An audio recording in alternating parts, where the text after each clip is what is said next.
Welcome. This is a recording of adults playing or talking about tabletop games. This means that adult language and or themes may occur within that could be seen as inappropriate for younger audiences. Thank you. So, Steven, did you ever read the intro that I wrote or I pulled for the... No, I didn't read that to them. I Okay, wasn't so I want to cognizant do enough that for you guys because I actually like that intro. I pulled it from two different intro books and I It's spliced at it the together. something very similar to that is at the start of every single Black Library book that deals with 40K. Right, exactly. So So it's a good let's go intro. ahead and we're gonna do that. We're gonna bring it in, and we're gonna let this be the Warhammer 40K version of like the Star Wars intro is I guess how I'd kind of see it. You know, so it is the 41st millennium. For more than 100 centuries, the Emperor of Mankind has sat immobile on the golden throne of Earth. He is the master of mankind by the will of the gods, and master of a million worlds by the might of his inexhaustible armies. He is a rotting carcass, writhing invisibly with power from an ancient, dark age of technology. He is the carrion lord of the vast imperium of man, for whom 1,000 souls are sacrificed every day so that he may never truly die. Yet even in his deathless state, the Emperor continues his eternal vigilance.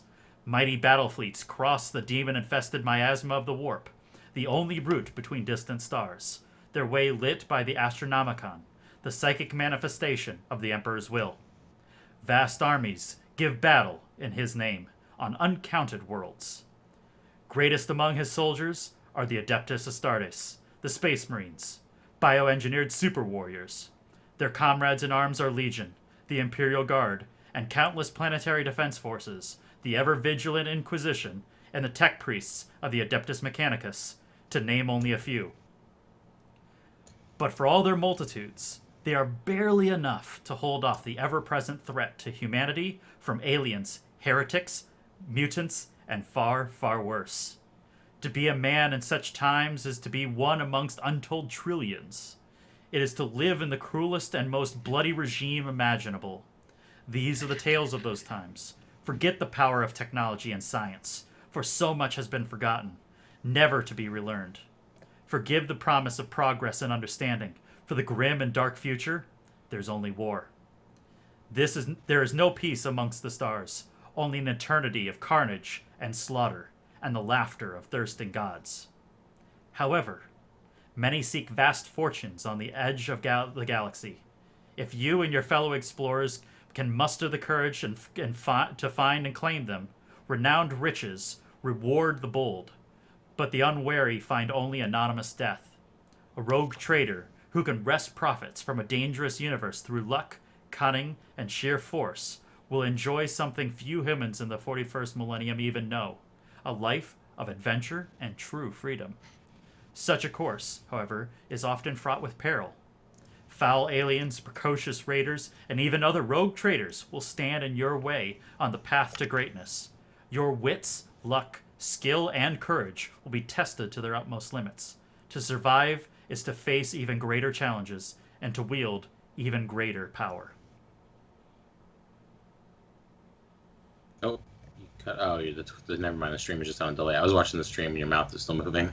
So please tell me that when you make the recording, when you put this up on YouTube, you put this whole Star Wars-esque scrolling words for the That whole would be thing pretty in front of badass. it. That would be really badass. Jay, you still here? Yeah, I'm here. Okay, can you give up on trying to do your camera because I'm not getting it. My camera's not working on your Okay. stream either. So just close your camera. That way I can get the camera set up for the other guys and we'll just run things like we've always run things. Scrolling word. Perfect. Okay. So, so we already went over the mechanic, the new mechanic. So I'll fix the cameras in a minute for the viewers.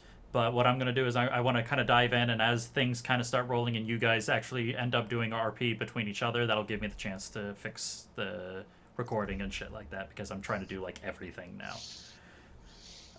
So where we left off, I am now the GM. Mechog is now an NPC. Right. Gonna sit on the ship forever now. Useless as fuck. No, Mechhug is never useless. Mechhug is awesome, and never with my pet orangutan Joker. Bubbles. His name's Bubbles. His name is Joker. Damn it. But we left off with you all succeeding in rescuing one of the Adeptus Mechanicus that was looking to terraform that world, and succeeding in your endeavors. You were all rewarded as such. We'll go. I don't think we got our ciphers. Correct? No. You all did No, not get those, the ciphers for succeeding. I don't think so. Okay, cool. So we're gonna go ahead and we're gonna do that right quick right now. Let me just slam that in. 1, 2, 3. And... Also, I was getting a staff. Remember, I was stealing a staff. Remember? Oh yeah, you want the artifact from the Kroot dude. Oh, the Kroot's artifact. Okay, yeah, we'll get to that. So, if someone can just catalog these for me real quick. Actually, I'll probably type them into the chat. 49. Oh, look, another mechanical shield. You guys are going to be hoping for robots. 53. Ooh, that one sounds good. Mind meld. And 96. That seems familiar. Visage changer. Ooh, what's that? Okay, so I know 2 of these, and I'll look up the other one while we're talking. Dibs. So remember, Aw. you can only have your maximum. Steven, you do not get a choice in these because your character has not been introduced at this time. Makes sense. But I'm gonna do 3, and basically the third one, the way I'm gonna do this, Steven, is Mechhog's gonna carry your third, and then you can get it from Mechhog once you get introduced into the campaign, just so that we can kind of dive in and not worry about it. Holy shit! What the fuck? Mechhog's currently not holding any ciphers, is he? Mechhog is holding a cipher. He's holding that mind memory one. Oh, right. He used the other one to slay the big guy. Yeah, I know. I thought he used them both. So your magnetic shield is basically a force field that prevents magnetic things from coming, or metal things from coming next to you. If you are being attacked by something that is metal, i.e. like if a bullet shoots at you, or something tries to stab or slash at you, you get a +1 armor. It lasts 10 minutes. The Visage Changer, it sounds exactly like what it sounds like. For 1 hour, you can instantly change your entire complexion to, you still have to remain human or humanoid in nature, but you can change anything and everything about you as if it was your own skin. So, for example, Steven's character is going to be an Eldar. He could literally change his entire visual anatomy to look like a normal human being for that point for 1 hour. Because basically his ears will no longer look like pointy elf ears, and he might be able to make himself bulk out a little bit. Would I still be like 7'4", and I would just be a really tall human, or would it shrink me too? You do not get to tall as shrink. fuck. It's only your visual characteristics. So I would you'd just be be a a tall freakishly as tall fuck human. human being. Okay. But But I couldn't look like an orc, probably. an idea, yeah, well, that's actually too wide. Like you can definitely bulk out your personality. Like you can look a little bit, like you can look fat, but you can't look like bulky. Okay. Because of your character. But an example as a DM, I would say like a good time to use this is if you had to impersonate someone else. Perfect situation for that cipher. The last one is your mind meld. It lets the user speak telepathically with creatures he can see within a short range for up to 1 hour. You can't read their thoughts except to specifically transmit. So basically, it's like a telepathic radio between 2 people. You can't set up like a network. It's just directly between 2 people. 2 people, 1 hour. I thought you said... Okay. Basically, like the except those that are transmitted is basically your ability to transmit between each other. It seems like Jay should get the Visage Changer or the Mind Meld since he's our speaker character, right? Or actually, no, Zach, maybe you should get the Visage I think Changer I might since go you're with the sneaky mind as hell. actually. And you're sneaky, Zach, so you might want the Visage Changer. Right? I mean, Plus, why would I want to change how I look? I look awesome. And then that means that Nate will get stuck with the magnetic shield, but that works for him anyway because he's a combat character. Yeah. I'm gonna go ahead and use my perfect memory cipher and just record these next 30 seconds forever. Oh, did you run out of space? just to get rid of it. Yeah. One thing to keep in mind, just in the future, when you're traveling to new locations and stuff, you can sell ciphers. So if you fill up and you think that realistically, instead of like in this situation, you can't sell them because like you're just. But he could make Mechog carry it. Mechog's gonna be full because he's gonna be carrying the No. third cipher, and he only gets to carry Okay. 2. So he's basically, you know how he used that death one? Yeah, That was yeah, the yeah, second so one, he's so got it. now he's carrying both. So he basically what Jay and Zach need to do is you need to figure out which ones you want, and Mechog's going to carry the third until we run into Steven's new character. Oh, so Nate doesn't get one at all when he gets back next week? Nope, he's not here. He doesn't get shit. Ooh, burn. Which one do you want, Jason? I think you should have the visage changer, and I'll take the mind meld. I mean, That's okay. okay. Okay. Well, I guess I'm gonna get rid of time dilation then. Wait, isn't that the one that makes you like unstoppable in combat? It lowers speed defense difficulty by 2. Oh, okay, so that's good. But I thought that was the one that gave you like a whole extra turn or something. That's all I have written down. So so I'm gonna Which one was get it? rid of Steve's time dilation? yeah. Basically, it makes visually to everyone else, it makes you turn into flesh, is what it's doing. So you're just hard as hell to hit. Right. That's Yeah. what the 2 defense is for, is that it's making you hard as hell to hit. So I'm getting the visage changer. This will be fun. Yeah, that sounds very useful. How long does it last? An hour? Getting on hand the 1 next time hour. he's caught trying to go into the armory. Yeah. Hey. I am the Majos. Actually, hold on. It's 1 hour plus. Hold on. / The level of the ciphers. Oh, you have to roll. It actually lasts 4 hours. Woot. So it's level 4. Yeah, it's a level 4 cipher. So, well, if it's 1 hour plus the level, wouldn't that be 5 hours? No, it's Just that the level? amount. I just Oh, said okay, the 1 okay. hour until I actually was able to look it up, and I was like, oh, it's actually 4 hours. Zach, let's see. So time dilation's on the floor, I guess. If anybody actually wants that. We can give it to Kira's character, so when she hangs out on this planet, she'll be the most badass hunter for one day. For 1 day. Yeah.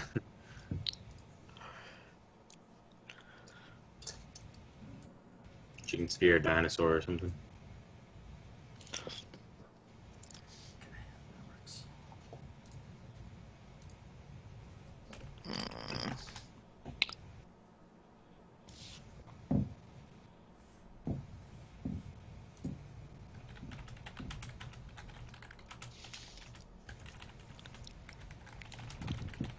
Okay, so you all figured it out? I mean, I picked up the visage. Okay, so you got the vision. Shay, which one do you have? The mind meld, and Mechog will be hanging around with the The mind meld. magnetic shield and stuff. Okay, Or- Mayday or you Shield could- goes to Steven. Or he could take the time dilation. Yeah, I could take the time Oh, dilation true, instead. true. Yeah, why don't we drop the magnetic shield and Mechog can take the time dilation? You're right, Zach. Yeah, because I already have a Fuck the magnetic shield, shield. take the time dilation. Okay. Yeah, 'cause I already have So, the shield. Steven, just for argument's sake, go ahead and write the time dilation in your character Oh, sheet. okay, because we're Because you're going to be getting it once you anyway. guys run into it. Yeah. Okay, so Sweet. so as a reward for your endeavors, Mechog being the awesomeness that Mechog was, and collecting all of the samples for the Adeptus Mechanicus, he turns over that. It takes a little bit of time for him because he has like 400 million quills from the Kroot that he collected as he scalped them all. That's currently hiding in his armory. But fuck it. He finally finds them and he turns over the canisters. You all get your supplies. Unfortunately for you guys, however, Katara decides that, well, she did enjoy her life amongst the stars for the short period of time that it was. Returning back to her home, just there was a nostalgia to it, and she feels that because she has this amnesia, she's deciding to just create a new life where she already knows a home and family, and to just let that be bygones and to stay there and assist in the terraforming of this new world to help humanity in that endeavor in a more face-to-face basis with the Adeptus Mechanicus.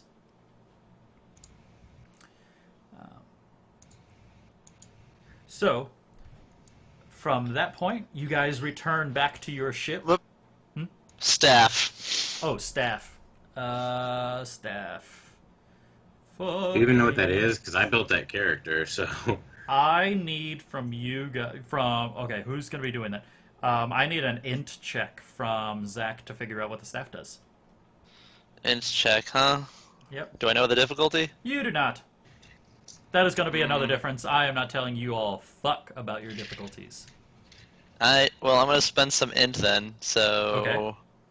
That gives me roll efficiency, right? 1 roll efficiency? Yep. And... Let's see... I don't think I have anything that I can try to get an asset for this, so... Let's boogie. And roll.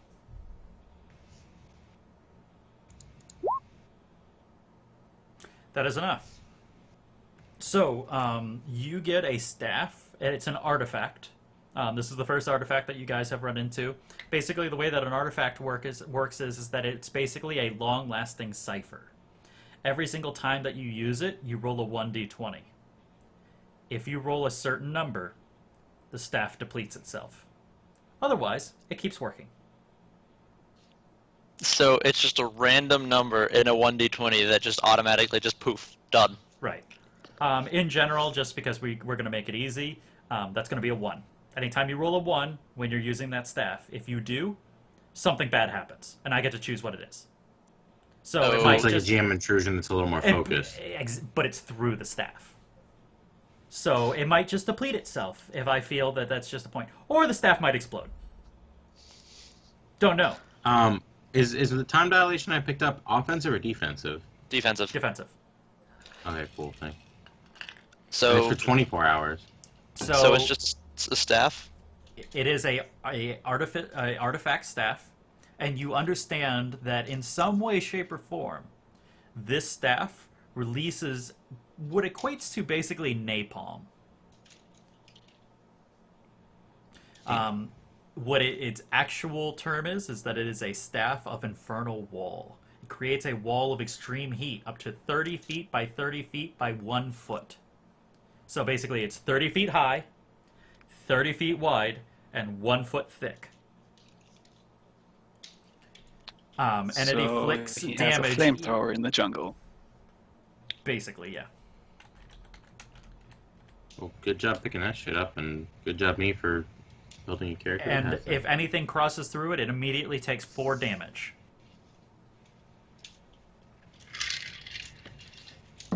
That's a badass tool. That just massively changed our ability to control a battlefield. Okay, so you got all that, Zach? 30, 31 takes 4 damage if they walk through. Anything crossing it takes 4 damage. Yep. Okay, so the rule with artifacts, every person can only hold 1 artifact at a time. Because they're literally like the embodied. Basically, if you think about it, they're essentially like 19 ciphers put into 1 piece of equipment. So to put 2 of these in the same vicinity, super bad shit will happen. So don't cross the streams. Don't Gotcha. cross the streams at all.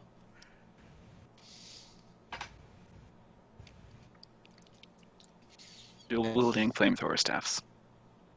So, like, if my time dilation was an artifact, the thing that happens if you mix 2 will be related to what they are, right? So if he got, like, my time dilation and his artifact, it would be, like, super sped up fire or something. If Like, you you'll put, kind if like he wielded both at the same time, it might explode and make him endure burning to death like 100 times over. That's what I was thinking. Because time will slow him down, and then he will burn consciously for that period of time. I'm gonna need a burn heal for that one. So, like, something like that would be like how artifacts would kind of mix and fuck each other. Right. Okay. So we're good. We can continue on. We can go with our story. Forward ho. Forward ho. So you guys return to the ship, Let's go. and as the plank kind of lowers for you guys to board, you're met at the top by your I can't remember the name. Steven, what's the guy that talks telepathically to like other people? Oh, astropath. Astropath. You're met by your astropath. Yeah. For some reason, I couldn't remember. I'm like Astronomicon. No, astropath. So you're met at the top by your astronomicon or your astropath. I almost said it again. And he says, "Sirs, I've received information from a source of our previous endeavors and our purpose here on the planet. If you would come with me to a more private location, I would like to have I would like to inform you of what I have learned." Okay, let's do this. And Metcog goes, "Right, well, Go. got nothing to fuck to do with me, so I'm going down into the bottom and make sure the engine's ready for liftoff." Later, big guy. Good job, Maugan. I can always count on you. "You got it, little boss." At which point he kind of parts from you guys. You can hear the metal groaning underneath him as like you kind of have that spider web walk kind of thing, like the octagon spider walk, like in the ship, and it's like groaning as he's walking at any given point in time, just barely staying together. And you guys go where do you guys go for private conversations? Do you have a meeting room, or do you go to like an office? I guess Jay, this is your ship. I guess I'd ask you that. Yeah, he'd know. Sorry, I missed that. What was it? You could have like a ready room right off the bridge, like Do you have a place bar. for private meetings, or is it like your room? Absolutely. Is it an It's office? Like a Is it a personal study area? okay? So it's like your office then. Yeah. Okay, so Alyson, Nate's character, and Cecil, you two follow him with the astropath into this office. I'm assuming that this is actually a larger office. It's not like a cubicle kind of office. Probably a little bit more decorous. Right. It's fairly Are we? sizable. Describe your office to me. Are we looking at like mahogany desk? Like, have you splurged on your office, or is it like militaristic with like only the bare minimums? It's. I would say I'd splurge a little. I don't know Okay, how so common so books are, but you don't have like fancy I got paintings, but you 10s of those. definitely have the They're rare. comfy chair and shit. yes, Okay. definitely. So like Little probably the candle hide light of some area. like reptilian creature coats like the back of his chair and everything like that. Totally badass looking. And the astropath as soon as the door Folding chairs closes. for everyone else to sit. Yeah. So as soon as the door closes, immediately the astropath begins explaining to you, and he goes, "I have received a message from Inquisitor Amberly. She has requested your all's presence at her ship. Where's her ship?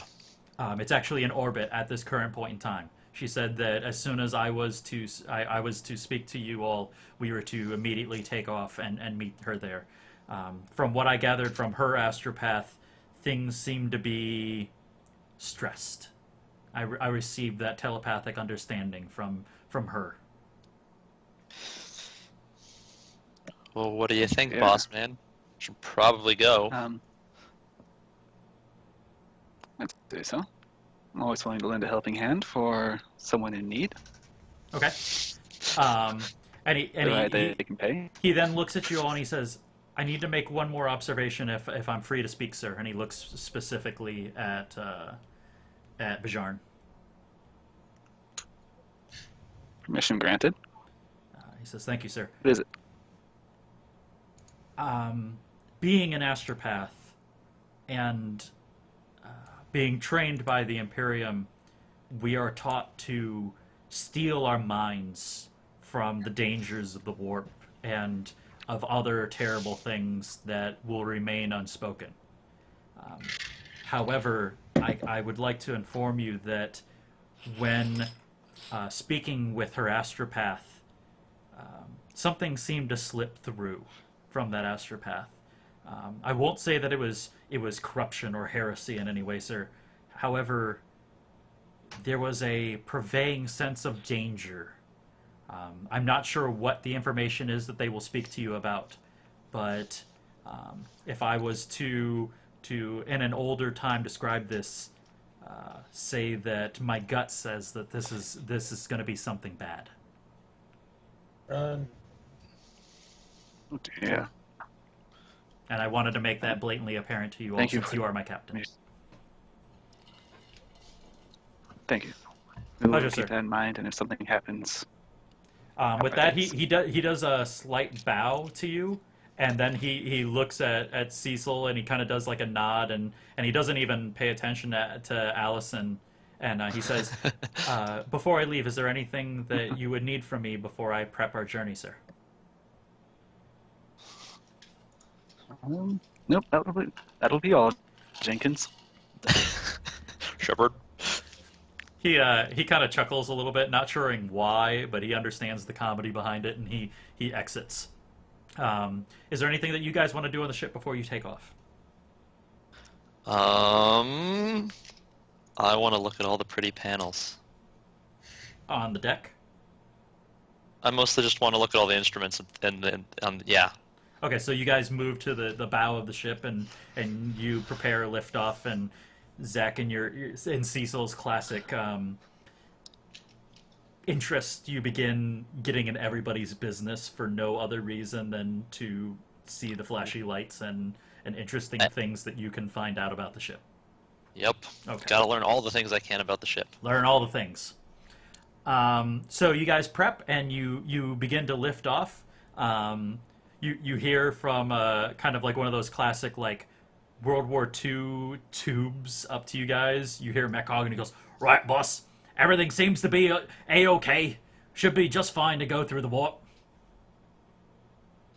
Wait, do we need to go through the warp though to get that? I thought she was just in orbit here. Yeah, he doesn't know that you guys are going to her ship. He's thinking you guys are traveling somewhere. Change of plans, Maugan. We were asked to assist someone, so we'll be taking a slight detour. Right. Is there anyone I need to know about? Do I need to get ready for a fight? Please say so. I'd no, like that to. won't be necessary. You've earned some time off. Oh, okay. And he sounds like really disappointed by that. Like time off for Maugan is not always a good thing. Wait, But I thought. he goes, "I do want to see if I can make something pretty with all of these quills I got." I'll hang it in my study. I know he wants to wear it. Right. And then you hear the as he chimes off from like the engine area. At that point, you guys proceed, and after you immediately are faced with Steven would probably know the exact name, but like we're almost talking like 2 steps down from the most massive battleship in the Imperium at this point. Like there's probably like 200 to 300,000 people that man this ship at any given point in time.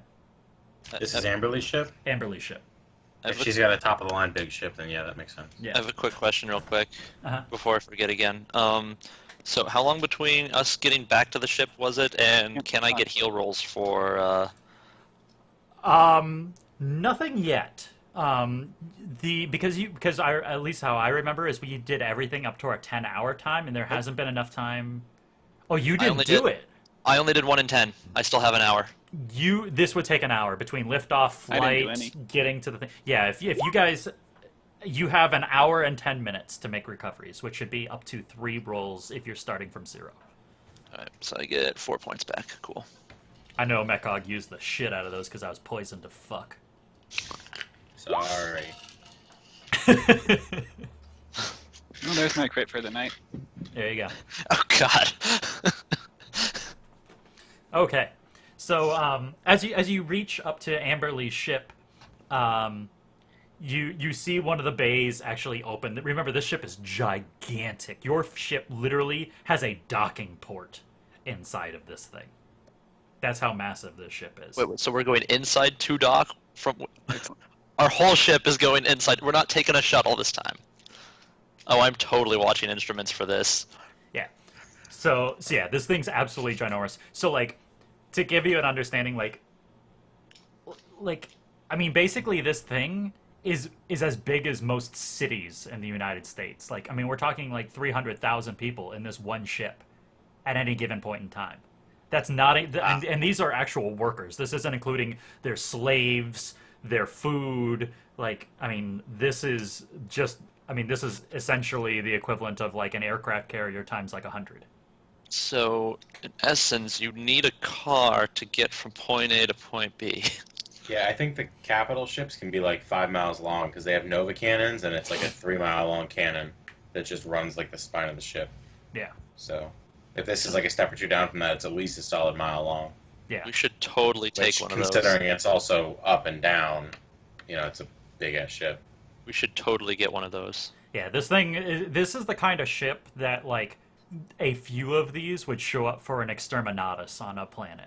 Like, this is the kind of ship that shows up to fuck an entire planet into oblivion. And she's in charge of it. Which, for you guys at least, you know what? Give me an intelligence check for the two of you. I wanna know how much you guys know of Imperium military, and particularly how high-ranking Amberly has to be to have one of these. I think a rogue trader should have an asset for this because the Inquisition is like super secretive to most people, but a rogue trader would have probably worked with them before. Yeah, so both of you actually succeeded this. It was a difficulty 3, Jay. I'm saying that you had an asset because you're fairly familiar, especially being the captain of a ship.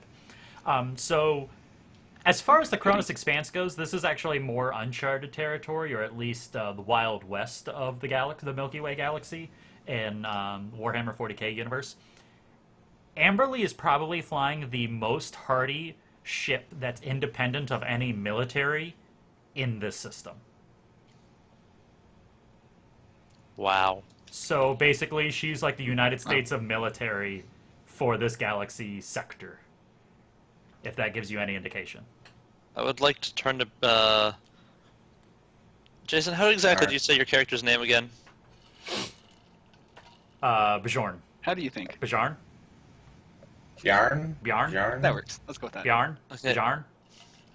Like three Okay, people well, said stuff though, so you can't just. I just like hearing everyone say it 3 different ways. God dang it, Jason. Okay, so I'm going to turn to Bjarn like, we totally need one of those. One of these I ships that stand were there inside. nodding Yes, it's like, with my mouth open. it's like we need one of these. Yeah, maybe that's like as you guys are descending, Look at their you armor, get see like if you met can find by anything her good. guard in the ship, and like Cecil's like looking up. He's like, "We totally need one of these." Like, wish list. Warhammer 40k Amazon wish list. Yeah. The souls of 100,000 small children. Minor details. Okay. Minor Good details. thing we didn't take Mekdog. Who knows Yeah. what he'd be asking me for after this. Oh yeah, right. So you guys exit.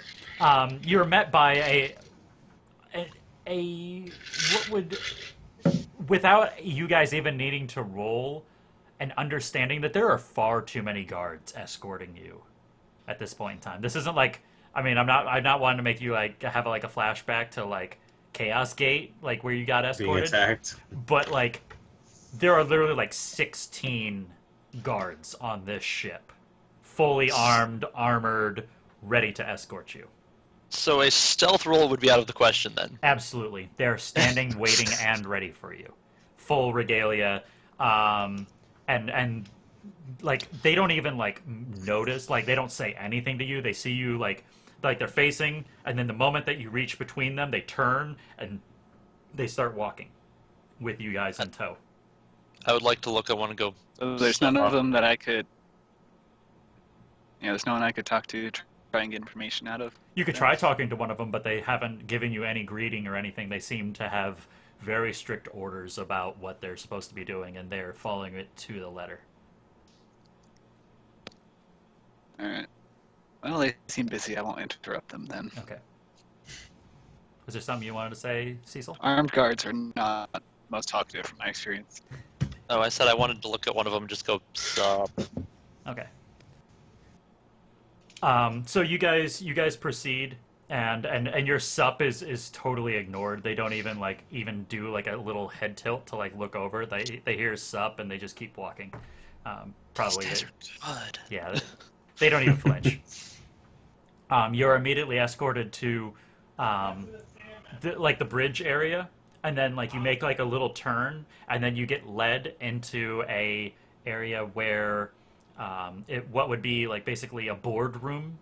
The desk is a really thick, dark red mahogany.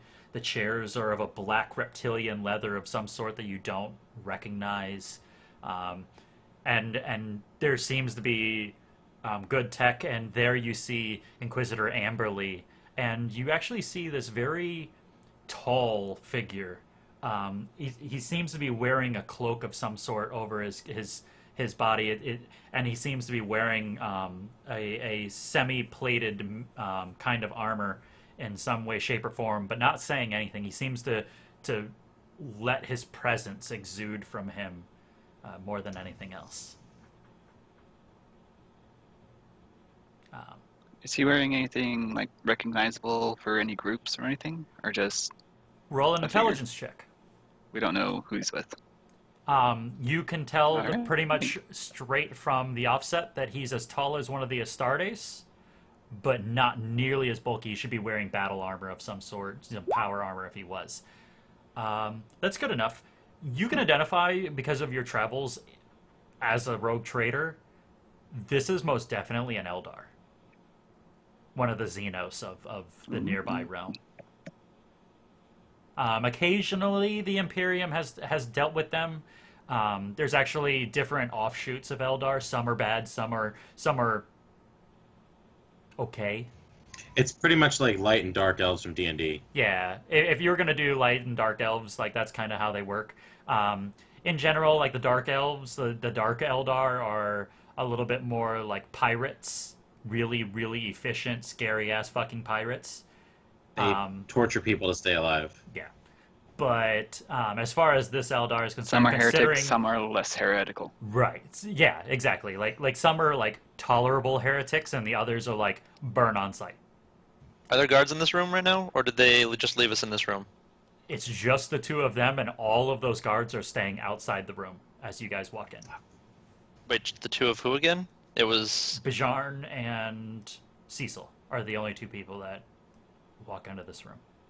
Okay, And then... in the room, there's this Eldar and Inquisitor Amberly. Okay. I would like to... I bow deeply to the Inquisitor She nods her head as to a you. symbol of respect. Okay. She nods her head to Just you. hold on a sec. Um,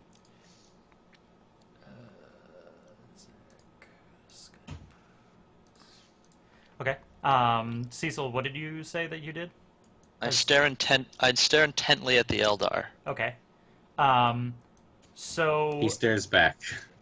yeah, so you can tell that the Eldar is looking at you guys, but because of the way that the cowl is, you guys can't adequately like see beyond like the cowl is just enough to create just enough of a shadow to kind of blur his visage in his mind. Amberly looks at the two of you and he says, the two Inquisitors. Perfect. Or rogue traders, my bad, and not Inquisitors. I have a particular how do I put this frankly? I have a situation that needs to be taken care of the utmost importance and of the utmost speed. And given your all's location and your overall ability to blend into your surroundings better than someone, say I, or my personnel, I need to request on the behest of the Imperium that you assist me. Our resources are at your disposal, Inquisitor. Excellent. Could you tell us more about your problem? Wait, are we getting paid? Do you say that? I break eye contact, like, wait, are we getting paid? You see her lips suddenly thin, like a razor blade for a second. She goes, yes, you will be paid most handsomely if you succeed. I go back to looking at the Eldar, just staring him down intently. Just eyeing him over. She says that, and my eyes glitter for a second before I smile.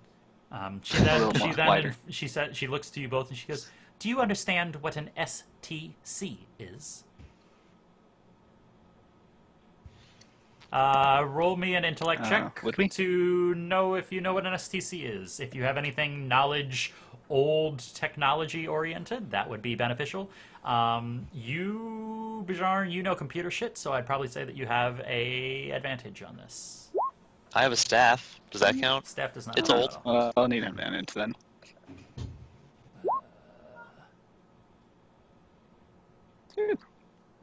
I think that makes sense because I don't think STCs are really like secretive. Yeah. And he rolled a. It's fine.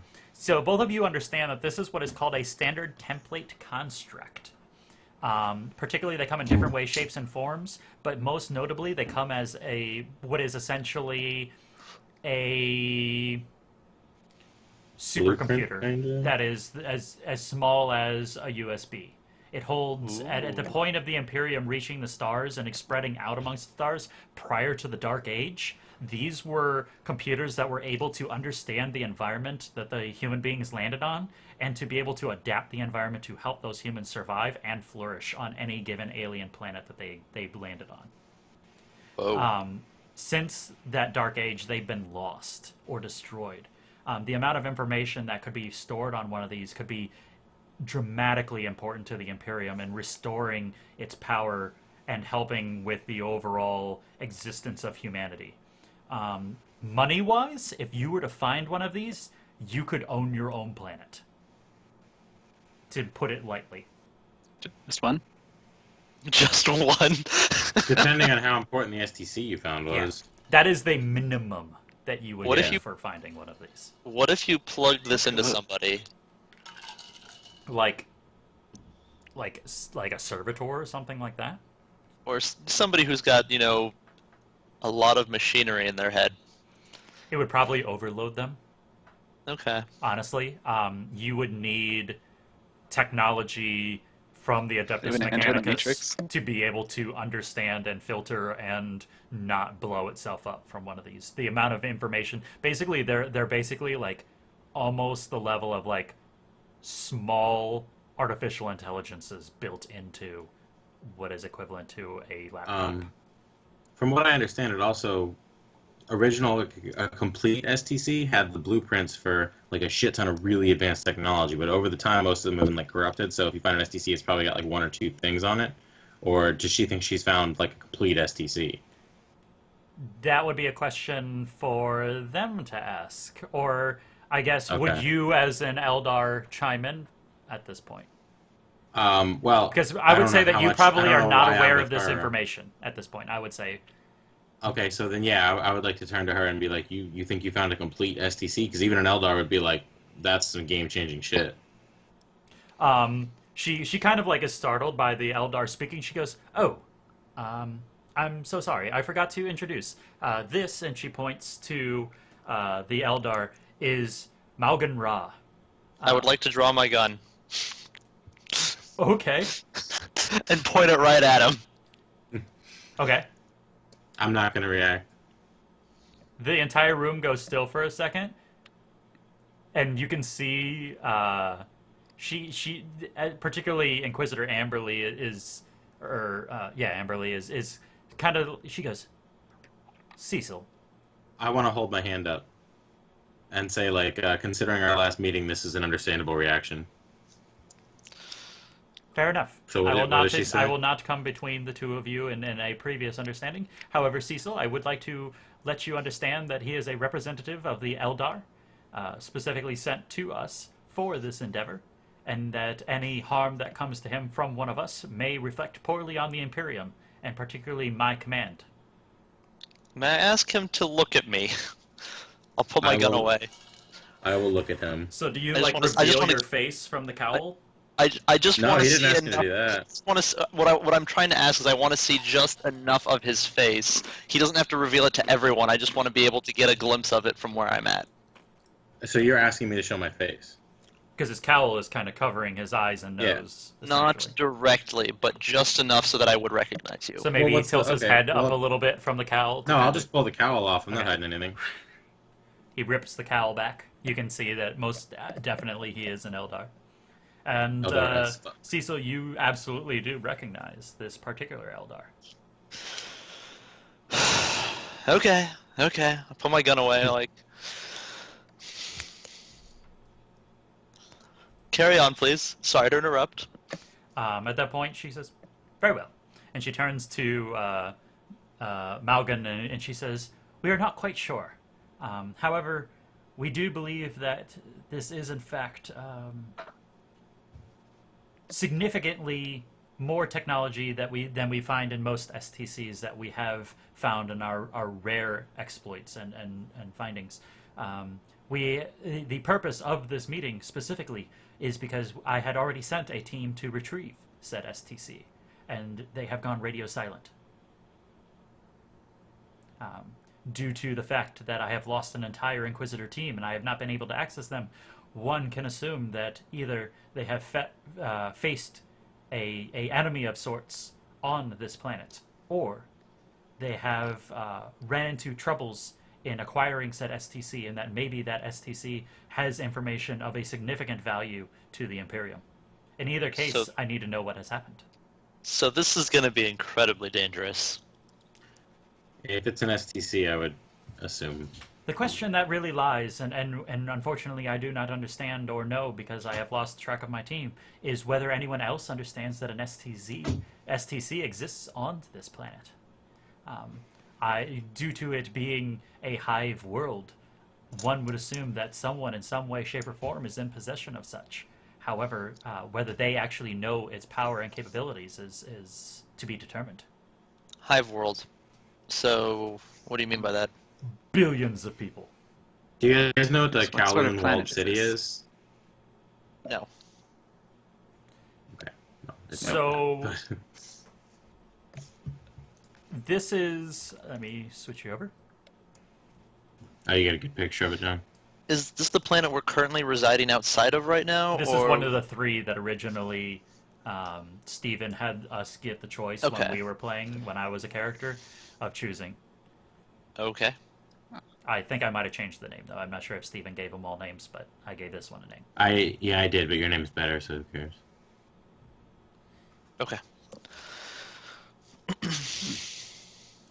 I Um, just uploaded a picture. Look at that picture, and now imagine that, but most of a planet and a couple miles tall. Dear God. Basically, think Coruscant, but, like, that's a city, is what I kind of visualize a lot of hive planets. Like, whole cities are billions of people in a single city on these kind of planets. Huh. Like, So whole wait, the countries. population. So did you mean population of 2,200,000,000,000? Oh, I did miss a set of zeros in that. Okay, cool.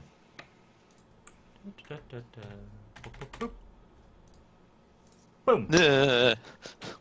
That's a better number. Let me switch that over. Hey. Anyway, so it's on this, like... So... The briefing continues then? Yes.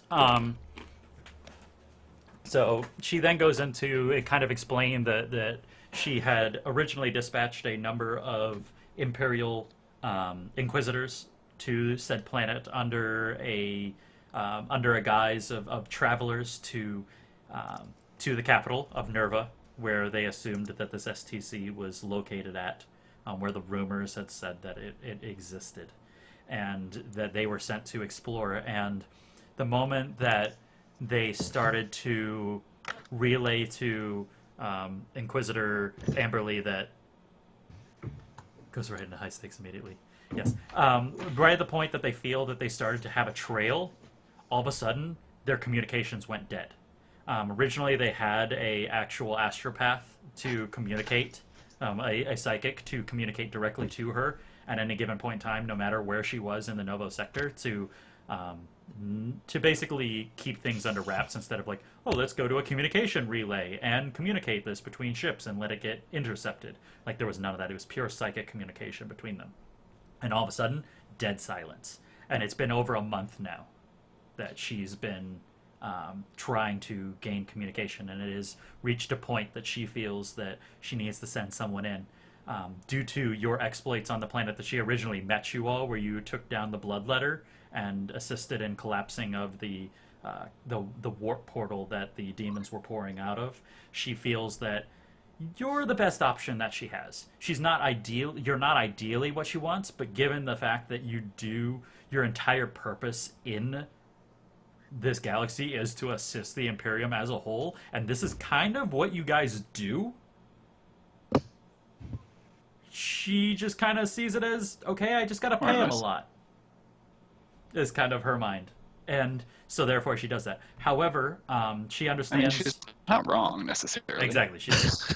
She also understands... She goes further into explaining that she understands that the psychic that you guys had previously had has decided to separate from your ship. And therefore that is the purpose of having Maugan with her. She then looks over at Maugan. She kind of, you see like this slight like twitch at the side of her mouth, like barely indicating that something pisses her off. She goes, however, he hasn't quite said his actual purpose for being here, beyond that he came for assistance, specifically for you two, and particularly Cecil. I'm sure he probably pissed in somebody's Cheerios or something. That's what happened last time. Right. So she looks at Maugan and she goes, for the course of this, I am going to relinquish my command, or at least my hospitality of my ship, over to Bjarn. And she looks at Bjarn and she goes, he is now your responsibility. And she goes, are there any questions? So, wait, out of character. So, do we have any way of so when we're down there, we don't have any direct way of communicating with our pseudo-psychic dude that's on our bridge? That is actually what Maugan is for. Maugan is able to psychically relay between her astropath and himself. I didn't know I could do that. Cool. Her astropath is capable of doing that with you. Not so much. Oh, I see. So because I'm a psyker, I'm receptive to him. Right. Not so much that you are capable of doing it, as much as her astropath is capable of doing it with you. And I'm just a good target for it. Perfect. Yeah, you're basically a radio relay that he can that can pick up his signal. Well, that gets rid of my option of trying to weasel a Vox out of her then. Okay, never mind. Carry on. So, no questions? Not at the time. Okay. She goes, very well. I will expect at least a message every day from you all informing me of your progress. We'll see what we can do. With that, she says, We will.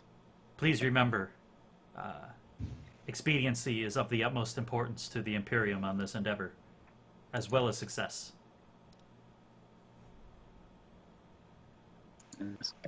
With that, she does like a slight bow with both hands out. And STC. And actually, it's to because I'm still learning Maugan. Maugan, she actually says in Eldar to you, "Best of luck." Did I know that she could speak Eldar? Because that shit's hard as fuck. Nope. Well, then I'll raise an eyebrow. Very foreign to you. The fact that a human has learned, I mean, and it's flawless too. It's, you know, like how like when you try to learn a different language, how we have like the American accent trying to say like something in Spanish is like all fucked up. Like she says it flawlessly. Well, she might be one of the only humans in the galaxy that can do that, so she gets a big eyebrow raise, which to an Eldar is like is the a most huge... emotion that you've shown. Yeah. By the way, I don't know what your before we original go, plans for is there Inquisitor any- Amberly are, but I've jacked her up significantly in this sector. That's pretty close. An Ordo Xenos Inquisitor that's that badass would, yeah, that makes sense. Okay, cool. I'm happy with Because that. you and I never matched notes on what exactly Yeah. Inquisitor Amberly is and how she works, but No, if she's a high-level Inquisitor, she's about as badass as it gets. So, Well, Are there any surprisingly sort of knowing supplies languages. that you could offer us? what was that? He's in Are character. there any supplies that you could offer us before we go? Oh, to Amberly, you say this? Yes, She ponders for a moment and she goes, "As a rogue trader, I'm pretty sure that you have things handled.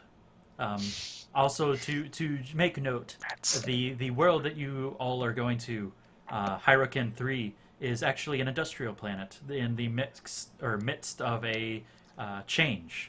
You should find plenty of materials and technology down there. However, it's not as advanced as..." And she kind of goes, "normal Imperium technology. They are slightly behind due to the being on the fringes of the galaxy." Naturally. Oh, Well,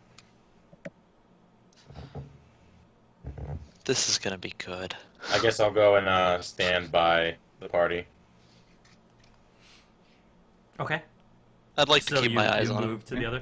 other. If there's nothing else, then Yeah. as she's already kind of bid you adieu, you guys are going to leave. Sure. Okay, as Why you not? leave, the soldiers part for you and let you kind of return to your ship alone. Like, separate from them. They are no longer escorting you. I know I Cecil's see. mind is ticking.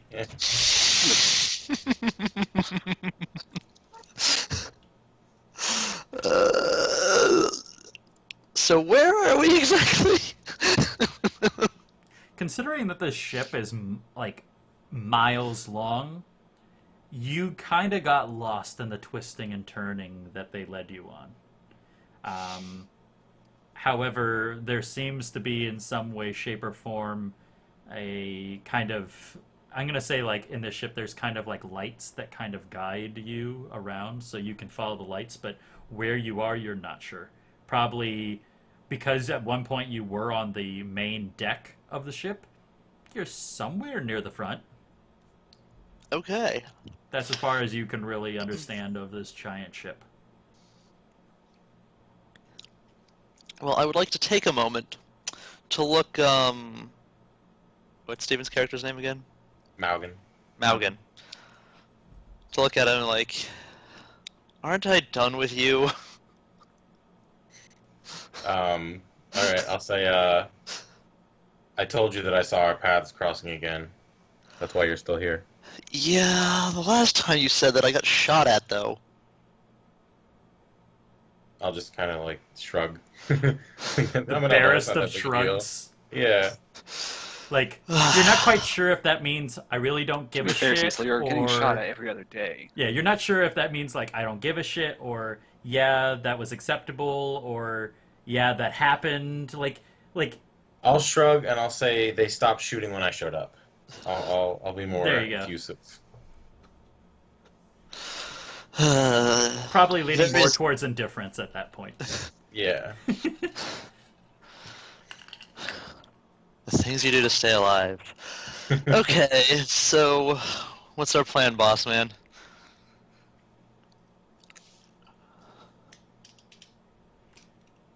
That's the Bjarn, right? Bjarn.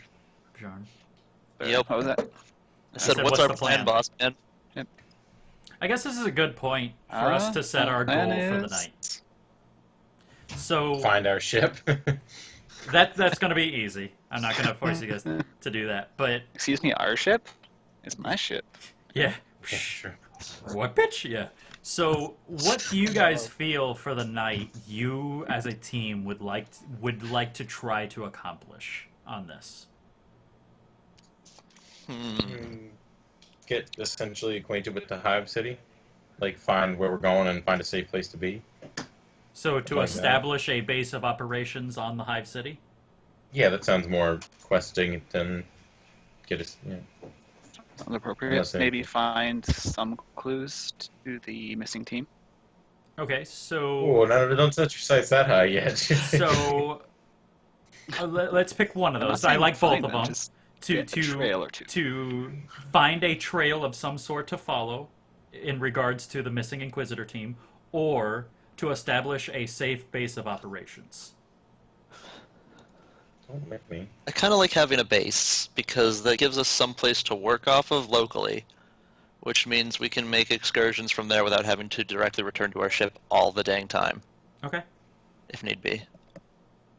Okay, cool. Oh, John, Excellent. add a character question. Yes. Long Their as we ship's named the base fairly after me. small, but Yes. it's more than big enough to carry a couple shuttles. So their ship doesn't have to land; it stays orbited, and the shuttle takes them down. Uh-huh.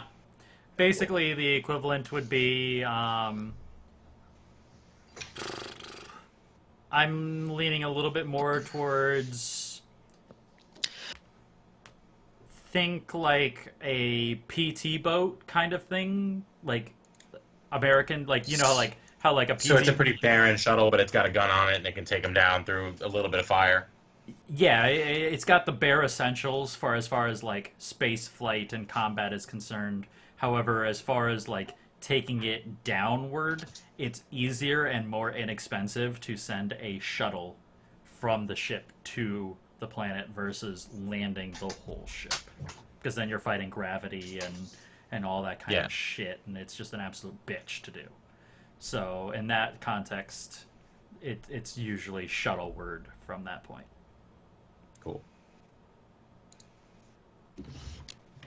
So we want to establish a base, and now we have to find our ship, or Bjarn's ship. Yeah, so as long as there's nothing else, you all head back to the ship. The light kind of guides you through a winding, unknowing path back to the ship. At which point you return, and you get to the bridge. I'm assuming, Maugan, that you pretty much follow them the entire way. Is there anything that now that you're acclimated, you're just pretty much like, I'm Yep, with you just guys, so I'm quietly going wherever you following go. along, a few steps behind. Okay, so What do you we see on the way back? like through her ship or like? Yep. What do we pass of anything of any importance, interest? Perhaps. At you one know, point, you walk across the bridge for a whopping like 20 seconds as you like go through one door and out another. You can see that it's like on that her flight deck, as I guess I would say, where yours consists of maybe like 10 people total. Hers consists of 1,000. Ah, All handling, running, communicating, everything like that. I mean, it's huge. Basically, you need to be thinking like a Imperial Capital Star Destroyer from Star Wars times like 2. do we It's like happen? the equivalent of like how big her shit is. Do we happen to go by any other like docking bay or anything like that, or? Something that looks pocketable and expensive. You see a lot It's of not doors. what I Any had doors that say "Do not enter."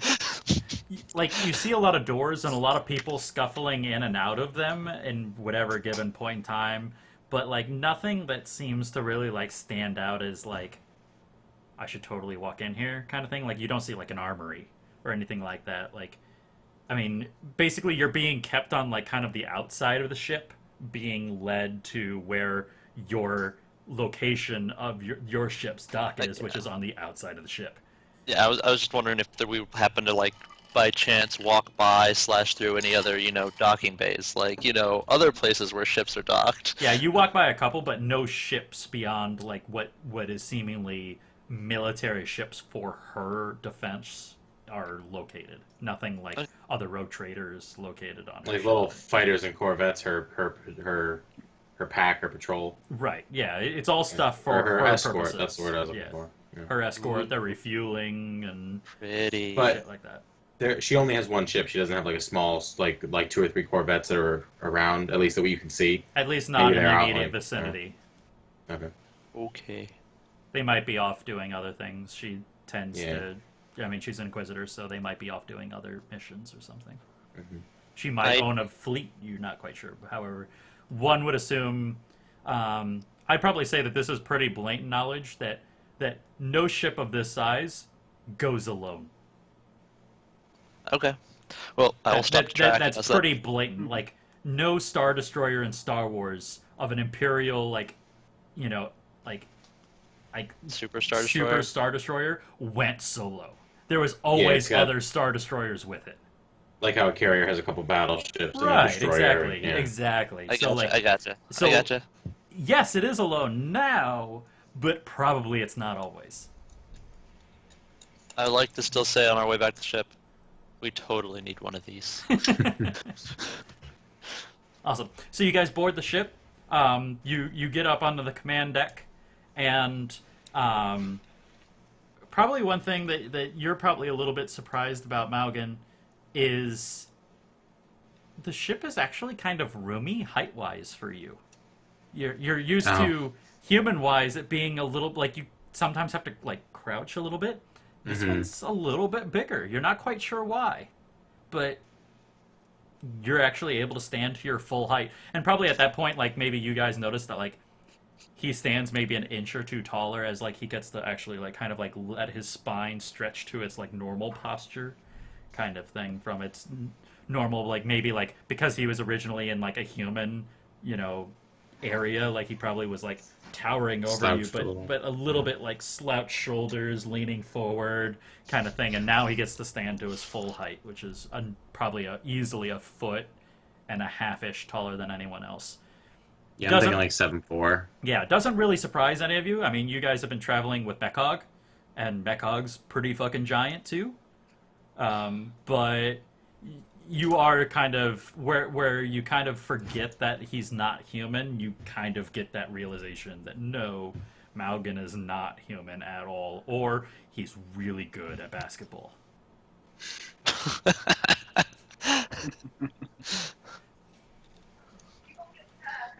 Anything before you guys take off and leave? Healing, anything done that we can do?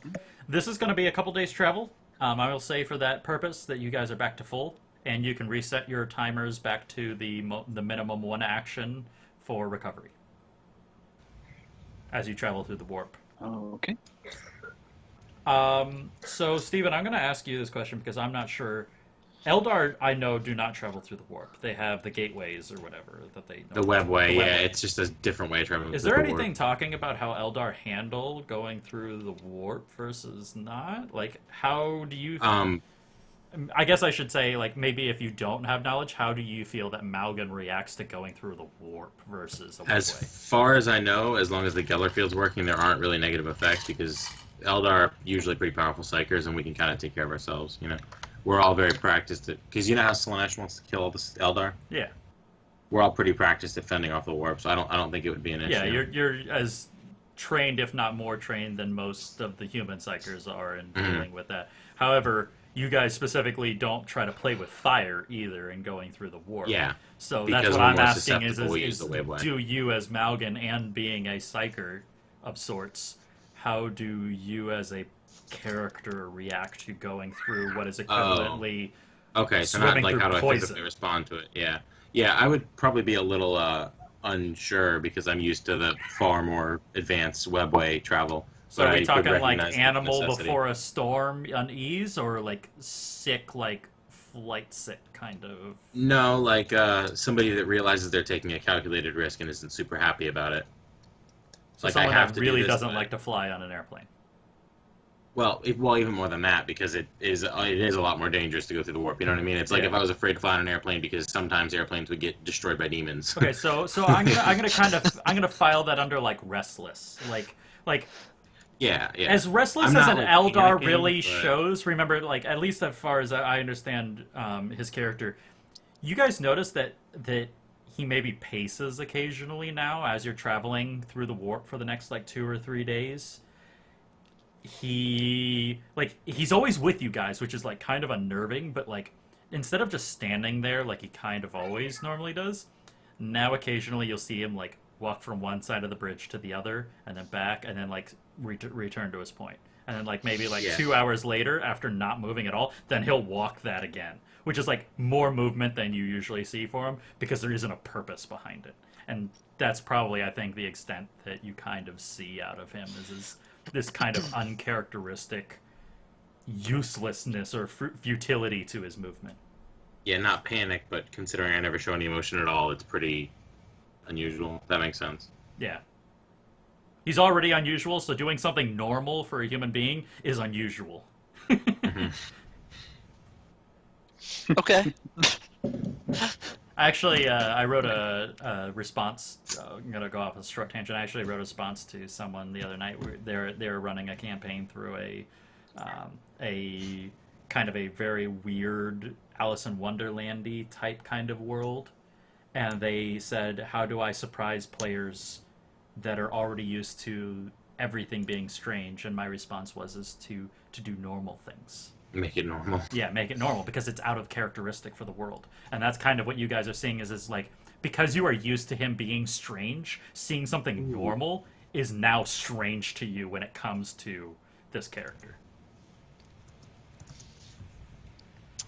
Huh.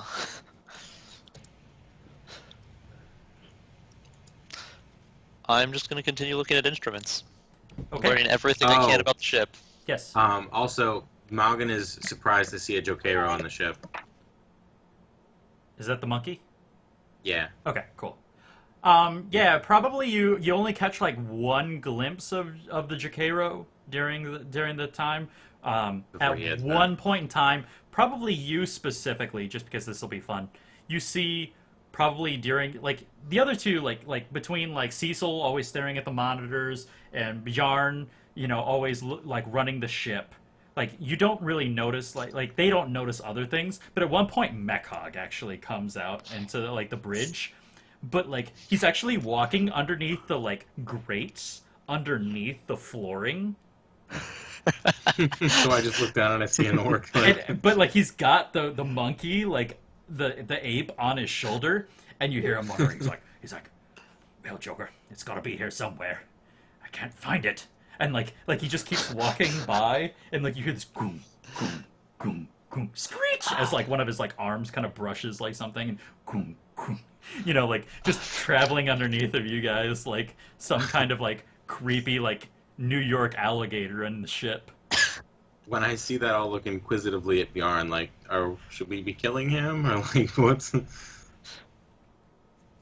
Bjarn doesn't totally seems like okay. Like everyone definitely knows that the orc is walking underneath them at this point, but everyone seems pretty accustomed to it. And at least like I can keep doing my job and I don't need to shoot this, so you kind of get that understanding like, okay, this isn't normal.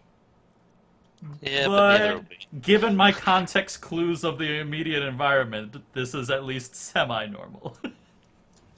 It's accepted insanity. Yeah, it's accepted in some reasonable fashion for some fucked up reason, kind of thing. Do you ever try to talk to him? Huh? Me? No, I don't have a damn thing to say to an orc. Yeah. That's typically a kill-on-sight kind of relationship. Yeah. And then maybe like as he turns like a corner underneath you, like you hear like kind of a light distant echo, and you hear him go, "Where the fuck is it?"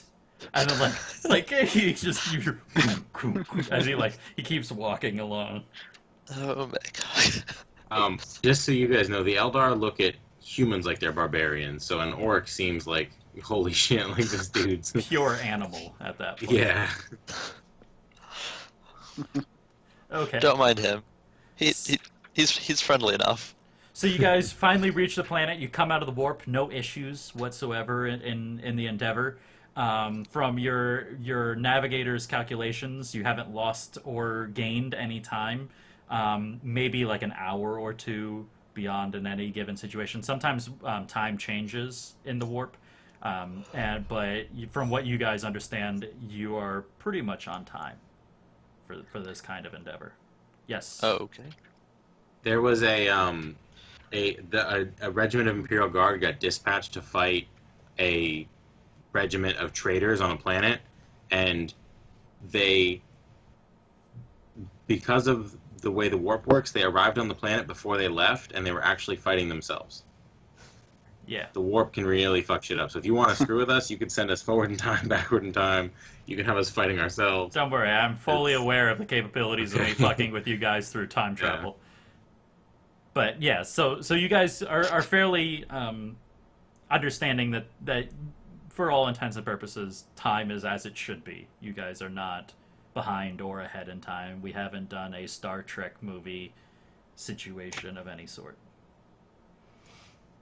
Do you have any plans prior to landing on the planet of... Oh, what was it again? Oh, duh. Hyroken 3.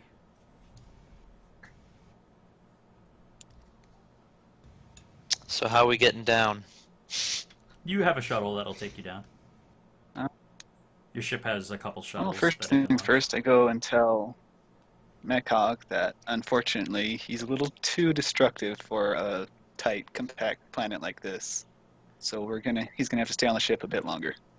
He goes, but boss, I can help you down there.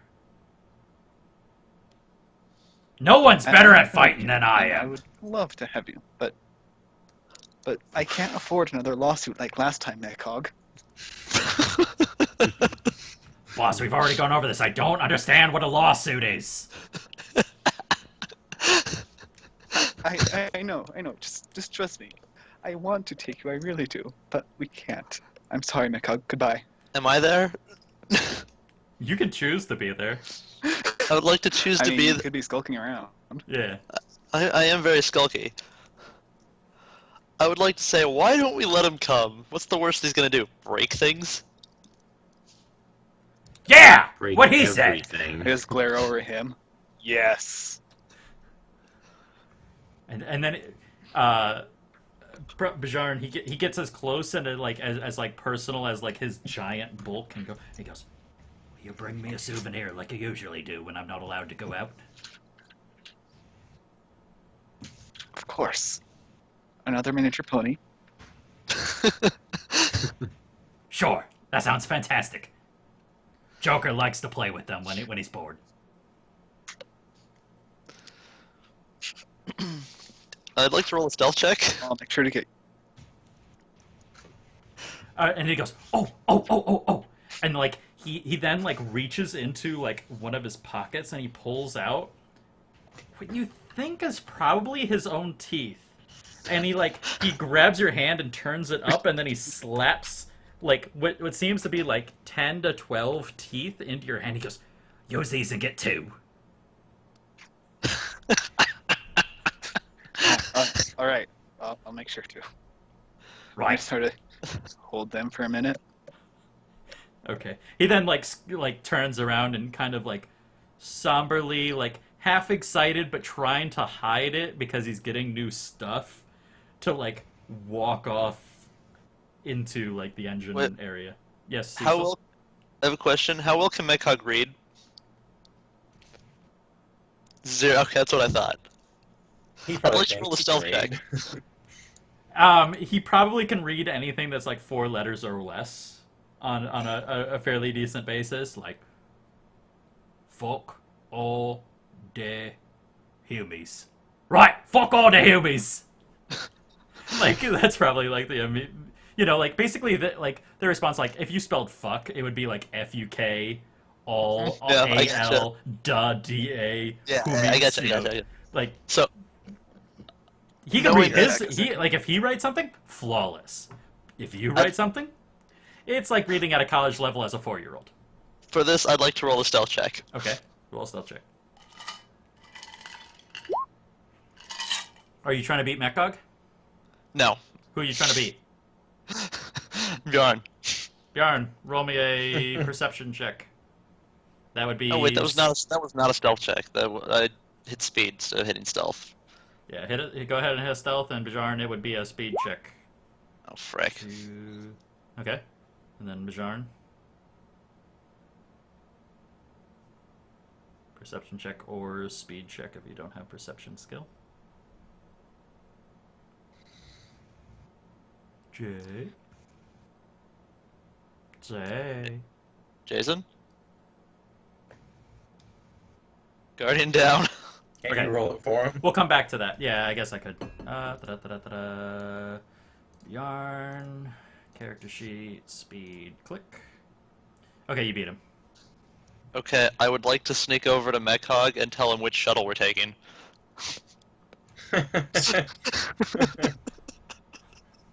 How? Okay. Tell him to hide where he can't, where he won't. Okay. I don't know the length of the shuttle, so I'm telling him to hide where he won't be seen. Clever. Mekhog's coming along for a ride. So probably like right about that point, like when Bjarn's not paying attention, you say that to him, and he goes, right, little boss, could I at least see you off? And since Jay's not here, I'm gonna hand wave him, saying, yeah, that's okay, as long as you're not coming along, like, sure. And so like Mekhog, like as you guys go to depart, like Mekhog does like the nice, like, right, just let me know and I'll come down in another shuttle if you need, and I'll fuck shit up for you. God knows I love killing hillbillies. And then like probably like at that point, Cecil, do you do anything to like assist him in getting onto the ship? Yeah, I show up early, make sure he gets on there. Right. So like probably like you leave something unlocked, like a cargo bay door or something like that he can like sneak into. So like right before the shuttle takes off, you guys get in. I'm gonna say. Okay. Yeah, and then I'm gonna say like the ship goes to take off, and like it actually has like significantly more trouble than usual, because now there's like an additional like 2,000 pounds on this ship, and so like you hear the engines roar, and like the pilot that's like running your ship goes, what the fuck? And then like he like hits the thruster a little bit more to like actually like lift it off and shuttle you out of your main ship. I would like to observe the pilot while he's doing this. Okay, yeah, he's totally like doing his normal piloting shit. And then you go down to the area. Zach, can you also like in the meantime like text Jay and see what's up, considering we're not hearing anything from him? Yeah. Hello? Oh, there we go. Oh, there he is. Hey, Jay. Can you hear me? Yeah. Oh, I'm here. Did you just step away for a second? Did yeah, you hear? I had to be here back. I said Okay. something, but I guess you didn't hear. So basically, just to rewind for you real quick, Zach, as Cecil, quickly stealthed by you without you knowing, and told Mekhog what ship that you guys were getting on, and assisted Mekhog into getting onto the ship. Lovely. Basically, Mekhog had to do a roll to see if he was like which one he wanted to do more, like protect you or listen to you, and the protect you instinct was stronger than the listen to you instinct, so he snuck on board with Cecil's help.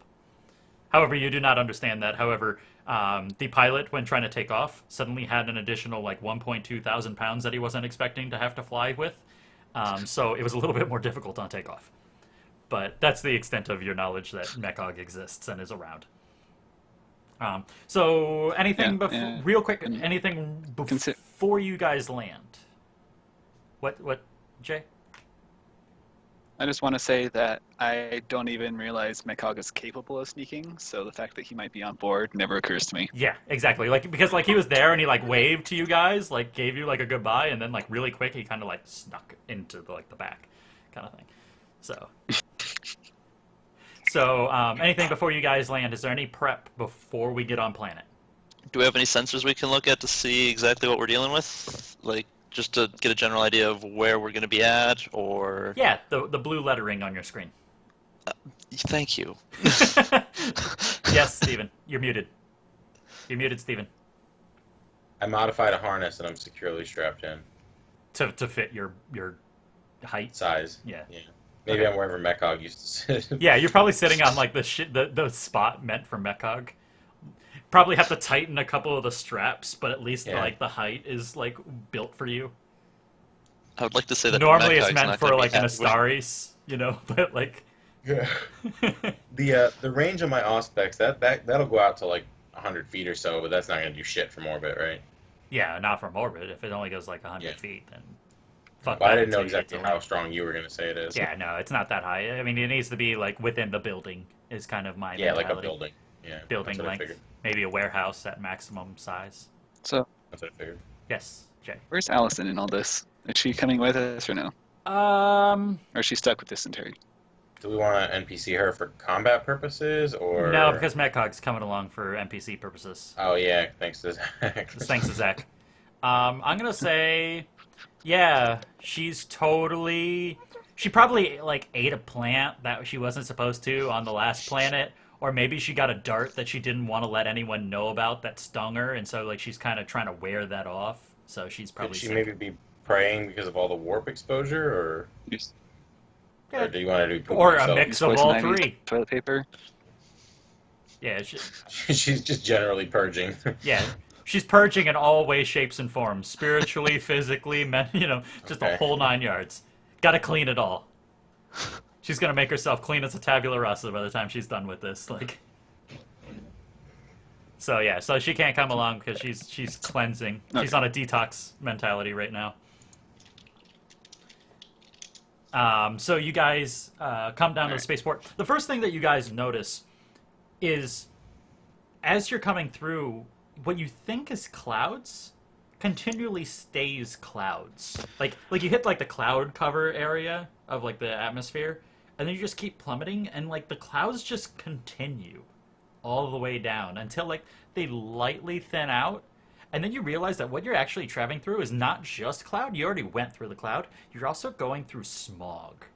Like, just pure, thick pollution on this planet. God, I'm gonna need a rebreather for this one.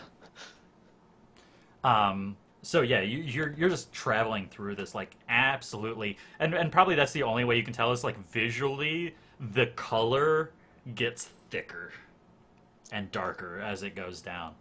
Until you eventually start to see other lights down below, and your pilot guides down. You hear the communications for landing. He gets a dock area, and you guys finally settle into port. One thing real quick about Capital Nerva that you guys would have gleaned in some way, shape, or form, maybe this is what you get from your understanding, Cecil, of the planet, is that what you're specifically landing in is the Capital Nerva, which is like the giant, most biggest area of the planet. Hundreds of miles long city. The outer area of it is where all of the trade and space docking and stuff goes on. From that point, at the top is where all industrial shit happens. And then below that, when you travel deeper and deeper down towards the actual planet's core, like Earth area, like to actually get to ground level, that's where the pleasure area of this planet is. This planet's actually half industrial and half pleasure at the moment. So at the ground level. Basically, like the bottom half is like Las Vegas, and like the top half is like Detroit. Oh dear. It's the best way I can describe that to you. So it's abandoned and full of smog. Okay. And dirty as shit. Yeah. Yeah. But also like the top layer is also where like a lot of people like live. It's also like the ghetto area where like poor people, like, you know, slums and shit like that are kind of oriented, where like the bottom area is actually where like richer people live. The further down So this is kind of an inverted hive city. Mm-hmm. Okay, so because of the smog, like it just gets nastier as you go higher up. Yeah. And that's probably Okay. how it kind of works, is because like all the industrial stuff is above, it pumps it all into the atmosphere. So that actually the closer you get to the ground, the cleaner it gets. Oh. So like how in the casinos they pump a bunch of fresh oxygen in, and they're doing that for like the whole area of the wealthy people. Yeah, Like, exactly. they're basically constantly terraforming it. Okay. Exactly. They're basically keeping like breathable, like clean air and stuff on the inside, and then the further outward and upward you go, the worse it gets. So the more coreward you go, the better it is. Just so you guys can kind of visualize and understand that. So as you guys land, the pilot goes, right, I'll go ahead and I'll stay here if you guys need, or do you want me to go back to the ship? I think you should hold out here for a bit till we get a place set up, don't you think? Right. Yeah. Um, Stay here in case we need you. Captain, here, as you know, just contact me on any relay. Here's the number to the ship if you need to get a hold of me for any reason. And he gives you like a 4-digit code that you can like plug in to like get a hold of him. With that, you guys exit? Good man. Yes? I'd like to roll a sled. Step off onto the planet. Will the cargo hatch automatically be opened or unlocked? It's going to like I'm thinking like the classic ship where like the bay door opens and then like the ramp like goes like that, and then you like walk down the plank onto like the floor. But I'm talking about the part where Mechog is. Oh no, that's like totally like in a different section on its own. Yeah, but will he be able to get out of there? Yeah. I mean, he's Okay. good. Yeah, he can probably let himself out. Yeah, he can definitely let himself out. Okay, that's all I need to know. Okay, you didn't want to like leave him in there to starve. Mechog finds a way. Yeah, I was just where mostly wondering- there's machinery, Mechog will find a way. He just punch his way out. So as you guys proceed outward, you're actually met at the bottom by what seems to be a well-dressed servitor wearing kind of a yellow robe, standing at the bottom. I'd like to roll. And one thing that you guys can immediately notice is, as far as servitors go, maybe Steven's character doesn't understand this as much, is he seems much more cognizant than a lot of servitors. He's more man than machine versus machine than man in that. So he's not fully lobotomized. He's like he's not lobotomized okay. in some way, shape, or form. He definitely seems to have a lot more cognizance, maybe like altered chemically to like be more like sociable and like obey orders kind of thing, but not like a protocol droid. He's C-3PO. Yeah, he's definitely a C-3PO kind of version of Warhammer 40k. Still grimdark. Yeah. Do you guys? He's standing there waiting for you to depart. Are you guys gonna depart and go to him, or like, what's your reaction to all of this?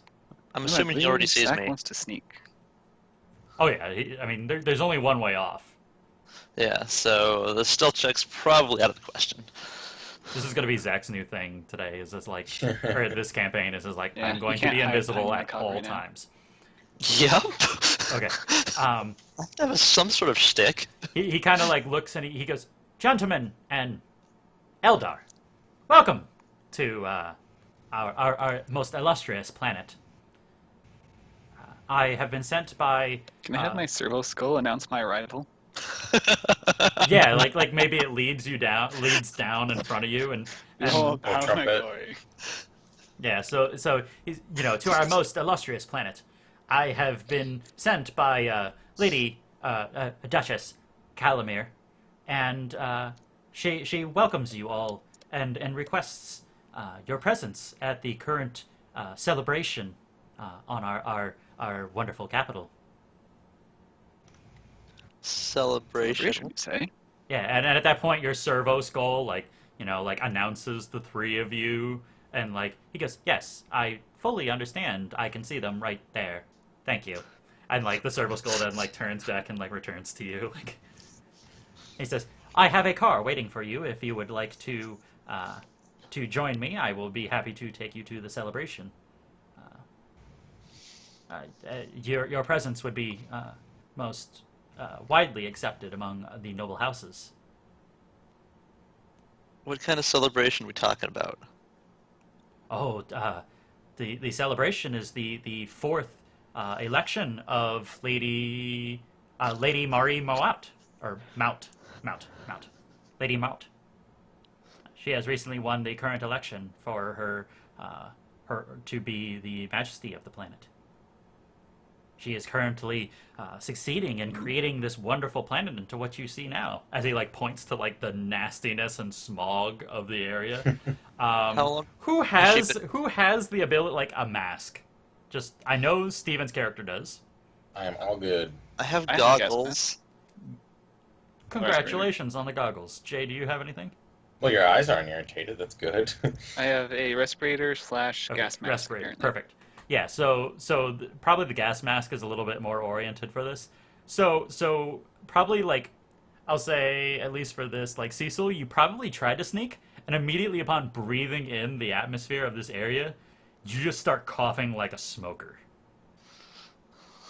And Goody. like maybe like at that point, like you kind of like put your like hand, like your arm up, and you're trying to like breathe through like a rag, like a wet rag kind of like situation, helping a little bit, but I just imagine. Mhm.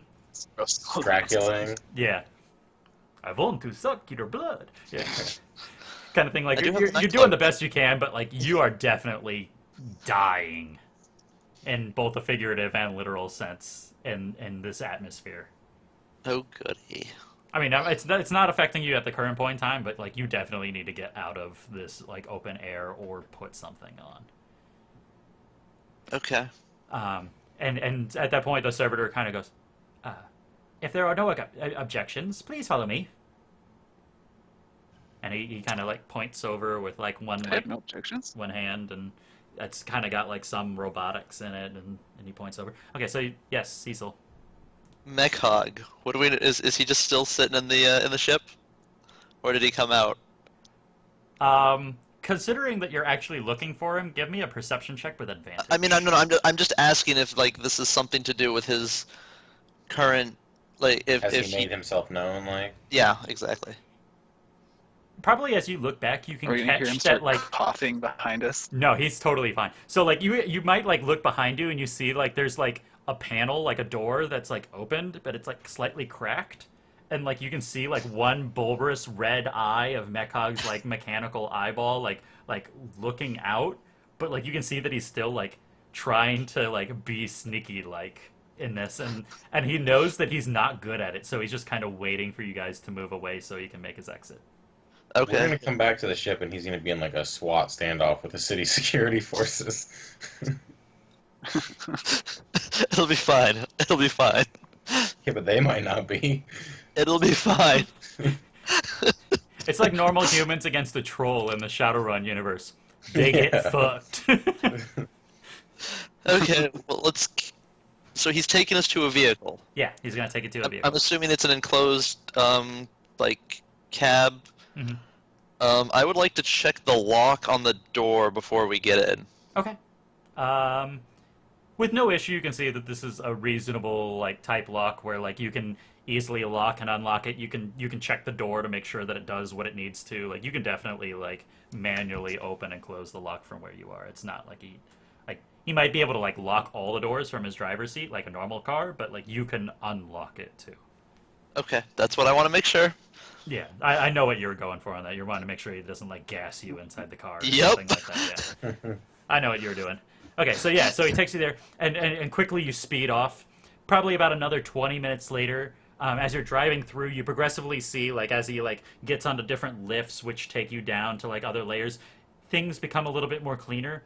The car overall, the air filtration system quickly kicks in and makes, like, breathable air for all of you inside. So, like, in the case of Cecil, you have no problem breathing after, like, another minute or two of, like, the circulation going through. However, like at a certain point, you hear a ping, and then you hear a metallic voice go, "The air is clean and safe for outside breathability. No filtration system no longer needed." At that point, like you see him like reach over and he hits a button and all the windows like roll down, so like you guys can like enjoy like fresh air instead of like this artificial ozone filtering through the car. I would like to say finally, just before he rolls the windows down. Okay, so yeah, fine. Fine. God dang it! Like, maybe you're holding your breath like halfway through that, like. Okay. At that point, you actually drive up, and what you see is it kind of looks like a coliseum of sorts. Like it's got this very round building with like that almost like archaic Roman architecture. I mean, it's Warhammer 40k universe, so like Roman and Gothic are not that far off, but like you can definitely tell that this is like a previous human sculpture type concept that this building has been built out of, and it's ovular in shape. At that point, like he runs up into it and he parks in a spot that like says like, you know, VPs only, like a little sign and like neon letters in front of it, and you know, he gets out and he goes and he hits a button and all the doors open for all of you guys so that you can exit. So I would like to ask how he knew we were coming. Oh, it is our business to take care of such. Duchess Calamir is quite efficient at keeping track of valuable personnel that arrive on our planet. I want to ask Bjarn if his ship is registered. Bjarn, is your ship registered? Is it? That's up to you. I would assume so. I'd You assume would the think so? SS placeholder is registered. So Yes. when we showed up in orbit, we probably transmitted codes, and they knew that a rogue trader had showed up. Yeah, or Yeah, at least it a would- merchant of some sort. I think Okay. that at least Bjarn, like, you probably have like two different sets of codes, like one that's Yeah, depending on if you want to be. right, like Well, rogue traders are a pretty big deal, so they might have invited us. right. So at least as far as this is concerned, like you're not like maybe you just said like you're super powerful, valuable merchants versus like a rogue trader. I mean, I'll let that be up to you, Bjarn, as to how you would like yourselves to be introduced in this situation. Yes.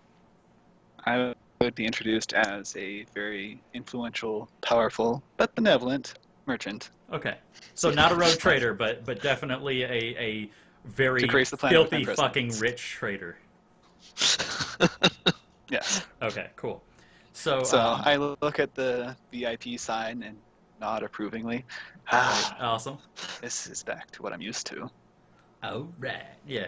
So you totally you do that and the servitor looks at you and he goes, if your sirs would like to follow me, I would be happy to take you to the lady and our duchess. Many of the house leads are currently at the inauguration of the lady, and a celebration event is there for your entertainment as well as food and drink. I'd like to fall in step behind Bjarn. Yeah, I'm doing the same behind Zach. I'm just kind of following along at this point.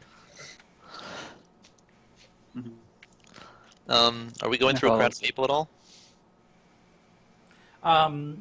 So there are crowds of people. Like this place is super populated, but the servitor, because he's some representative of one of the major houses, he takes you to like the back door, the VIP security area, and like escorts you through, and like you kind of go through like some back areas. Like you can definitely see like a little bit more of the infrastructure of like what went into this building because you're in the back areas.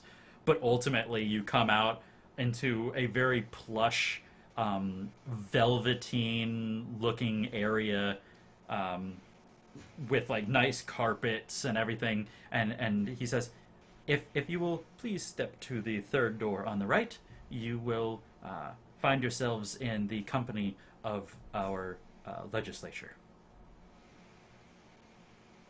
I will step through after Bjarn and Zach. Or Bjarn and Cecil. Okay, so you Let's guys do it. proceed on. Step right through. Jay, because you had a servitor announce yourselves previously, are you wanting to do anything fancy when you walk into this room that supposedly has all the royalty in it? I have a feeling my you'd Turbo want Skull to. announce me again. Okay, so maybe like Make a you open the dramatic door entrance. and like do you kick the doors open? Like I'm thinking they're like double doors. Do we have some music to cue? Yeah, the servo skull totally had like a little trumpet fanfare. Dramatic entrance. Yeah. MP3. Dramatic. I feel like we're doing UFC like kind of situation. Yeah.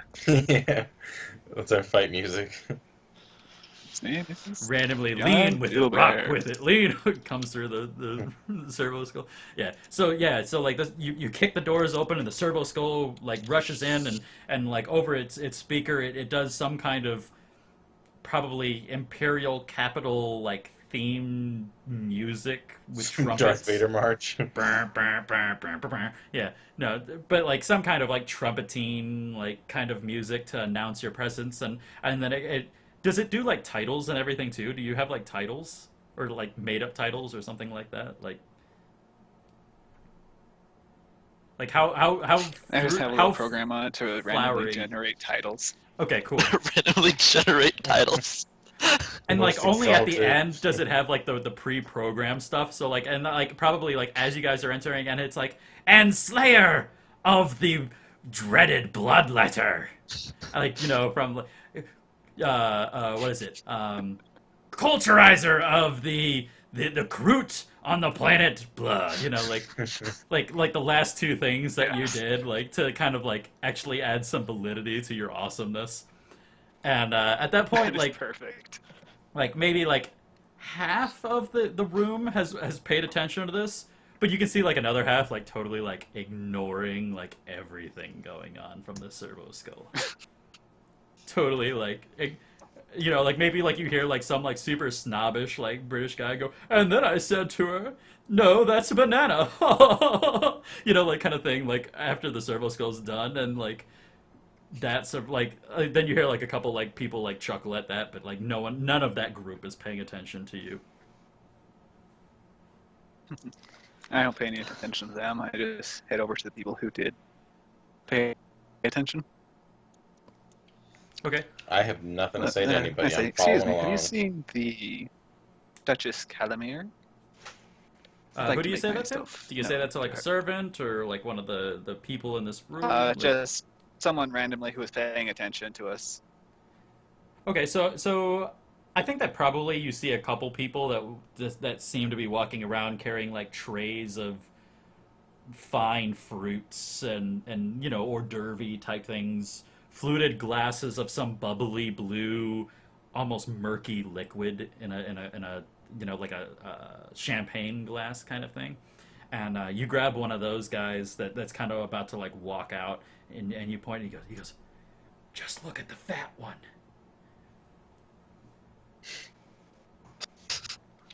I give a little slight nod. Okay, and then he's quickly like scurries out. At that point, like as you look across the room, you can see that select group where the one guy was telling the banana joke was like kind of like talking. You see this just enormous dais that seems to be kind of floating like 3 or 4 inches off the ground with this just absolutely rotund, gargantuanly obese woman sitting on top of it. Oh dear. And she has she's big enough that she has a couple of those serving platters like resting on different rolls of her, and like she's just like shoving them into her mouth and licking her fingers, like not even putting them in her mouth, just like blah, like kind of thing like that, like just standing there licking and gorging herself, like watching out this giant window which you haven't been able to see out of. I'm going to mutter, your people will regret this excess. I get that joke. Do you know about the fall of the elder? Yeah. Yeah. Okay. See, I know that joke. Yeah. You're muted. I Zach. just look around and I'm like, excuse me, our excess? I'm having no part of this. Fair. As I snag a flute of bubbly drink and start sipping on So, it. I have a little part of it. Is there anything So real unusually quick, noticed that about drink, anyone? do you drink it or do you just hold it?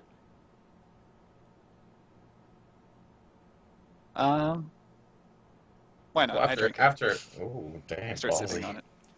So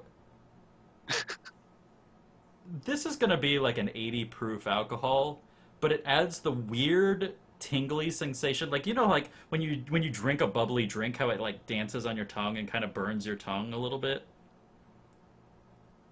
Mm-hmm. That doesn't go away for like 30 seconds after your sip. Like it just kind of continues to like bubble to the point where it's like almost like painful, and then it slowly dissipates. So, like, right on the verge of being too much? Yeah, it's like almost too much of this bubble. And it's actually kind of viscous in nature, and that's what's kind of the problem is like it like when you try to like throw it back, it just stays on your tongue, and that's what's kind of causing this bubbliness to you before your saliva dissipates it and lets it roll down the back of your throat. I can't sense magic on these because I don't know that there's Yeah. anything weird I about take it a unless few he sips says of that, it. right?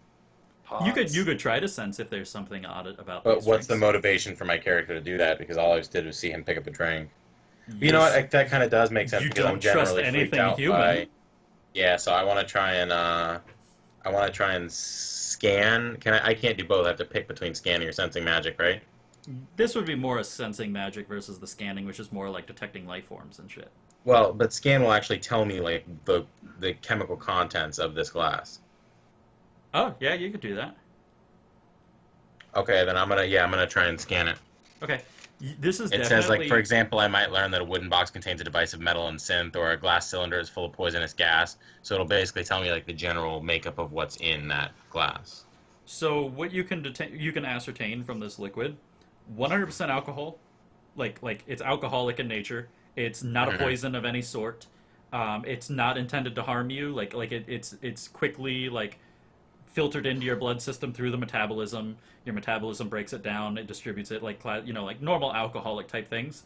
The only thing that you detect that's a little bit odd with it is that it's actually not. It doesn't come from like a grain or a fruit. It actually comes from a creature of some sort. It's like a bile or something that has been fermented and stuff like that. Like this might have come from like the gallbladder of a yak, and then they stuff it inside a fruit and ferment it underground for 10 years, and then they pull it up and they squeeze it out, and that's what's in this glass. Like something like that. Okay, but I don't know the creature. Yeah, like that whole thing. Like you don't know all of that, but you can definitely tell this is severely animal tissue is noticeable within this material in some way, shape. There's proteins in it from Interesting.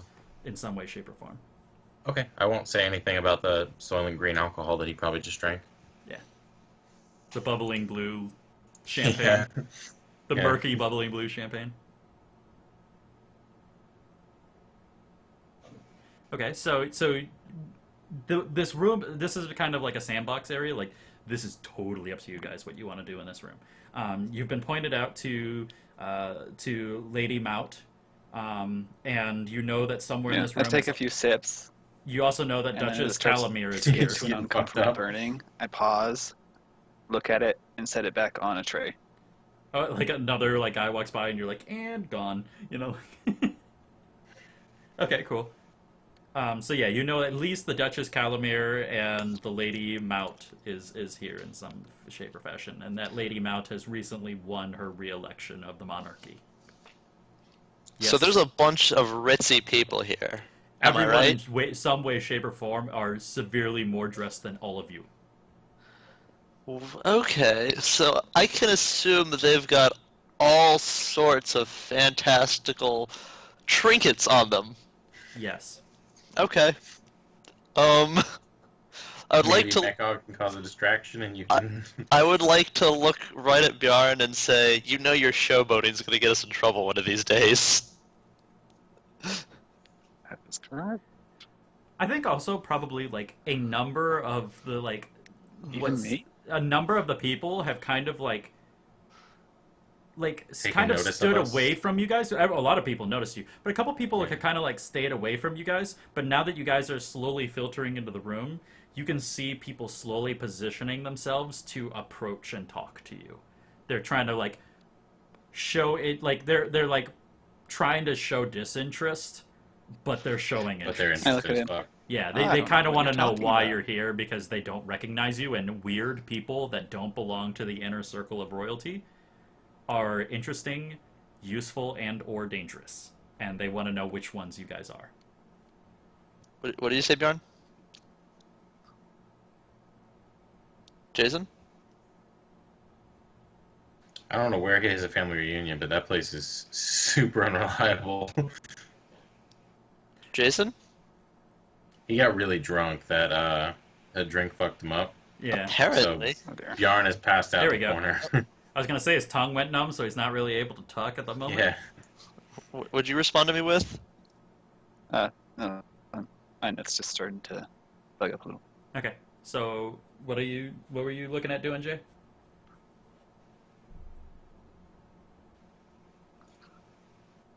Jason, Yes.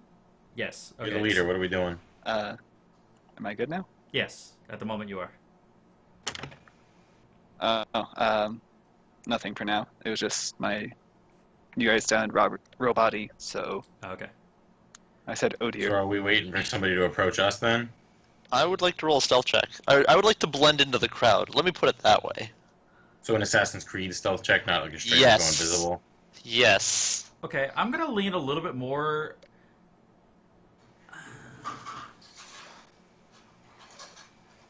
I'm gonna say that this is a little bit more towards like disguising than stealthing, because like there's no way that you can really hide amongst a group of people except to make yourself fit in and seem like one of these people. So you're actually disguising who you are versus like disappearing into the shadows. There are no shadows.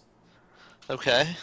So like a So stealth check maybe won't, under that giant lady. so like a stealth check won't work, but like if you had like disguising or something that you might be able to sell me on other than stealth, A visage I mean, changer, maybe? I have deception, And a visage changer? so I mean, I'm technically deceiving everybody in a sense that I'm, you know, Okay, yeah, Oh, well. I could see where you might try to deceive who you are. I'll give it to you.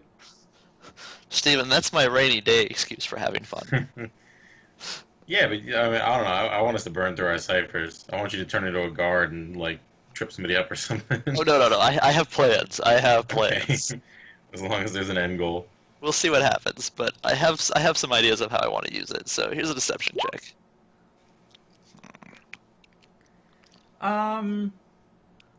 Yeah, okay, so yeah, that'll pretty much clear most people in this endeavor. So you kind of know that because you're an outsider, you can fit in with a lot of people here, but as far as like the high level royalty, like you can't deceive like Lady Mount. Like she'll recognize that you shouldn't be here, or that you know like she's like, you try to avoid VIPs or like high end royalty because they're gonna instantly know that like you're someone different. But like all the low level flunkies, all the favor grabbers and shit that are in the room, the ones that paid attention to you guys coming in, you could totally blend in with that crowd. But if you're gonna move up to the higher crowd, that's a little bit more difficult. I'd like to roll a perception check to see what kind of trinkets people have on their persons, namely the people that I am currently that are unaware of me, or more unaware of me. In general, you see a lot of like hairpin type things. A couple guys are wearing like ornamental weapons with what seems to be like totally unusable in real combat whatsoever. Like if they tried to fire like one of these like las pistols, it would blow up. But like, by God, it looks pretty, kind of things like that. Like trying to like pretend like they like know how to use weaponry, but they don't. Kind of like I'm thinking like kind of Baroque style, like kind of like floweriness to like the ornaments. Mm-hmm. So like the swords are inlaid with gold and silver, but because it's a soft metal, it'll break instantly if it tries to actually have any kind of combat. So they're valuable. Yeah, if you could you know, slip something off of one of these guys, you could probably trade it at a pawn shop, no problem. I'd like to sleight of hand something valuable from somebody that has no idea what's going on. Okay, so you're going to be doing that as a whole while we're in this room? Yes. Okay. I want So- a perception check Perception check what? just to see if I can tell what's going on. I want to know, because I'm following the party and keeping an eye on them. I want to know if I can tell that he's stealing shit. Well, he's kind of sneaking off in a separate direction. So like if you're going to be following But- him, that's easy, but Well, I'm saying that I was intentionally keeping an eye on the whole party, so I'm watching him as he moves through the crowd. It might be hard. I just want to see if I know what he's doing. sure, give me a perception check with a disadvantage because he's What do I hit for that? blending well into the crowd. Speed. Seeing speed. Just flat speed, but I increase the difficulty to... Just do the speed What? and I'll figure it out for you. Oh, okay. Okay. Roll. 19. He sees everything. So you don't necessarily see him doing this, but you can totally like tell that his intentions are probably not the best in this endeavor. So I can kind of see the way the crowd is reacting around him and figure Well, out... I mean, basics. he's specifically making sure that he doesn't stay in anyone's eyesight for too long, Mhm. that he's quickly changing groups, he's testing bubbles of like people's like personal bubbles to see like who he can get close to, and you can see him like eyeing like anything that glints and shines. His eyeballs immediately like snatch to that like a bird. Like he's like, oh, shiny, kind of thing, and like assessing like worth. Okay. But that's the extent of what you've seen so far. And I would like to move to closer to him, and if I notice him try and steal anything, I want to like hold an action so I can either help or hinder. like in case he gets caught, kind of thing. Yeah, or if I see him start, so like I could cause a distraction or something. Okay. Bjarn, what are you looking at doing in this? I'm trying to get closer to the Duchess. Okay. So you kind of politely like how make people light are slowly conversation getting closer between to groups. us. Yeah. I'm getting closer to her. So you make like a polite conversation here, and Yes. then you move a little bit closer, talking to another group for a little bit, like listen in, and then you move like progressively, like bouncing between like social groups, moving closer and closer into the depth of royalty. Mm. Okay. Probably about the time that you reach like that group that didn't pay attention to you guys when you entered is when Zach's gonna make a sleight of hand check to see if he can pickpocket the shit out of someone. And for Maugan's sake, are you wanting to react as he's trying to do this, or As waiting? soon as I know what he's trying to do, I want you to describe the immediate scene so that I can affect it in a way that I have the ability to affect. Okay, so Before he probably like you see like him like connect with a group that he's gone back to versus like trying a new group, and like he kind of like stands right next to like two women and like kind of like looks slightly over each shoulder, and then like you see him about to like reach out, and you're not sure if he's trying to grab like a breast or like a brooch, but it's gonna be one of the two.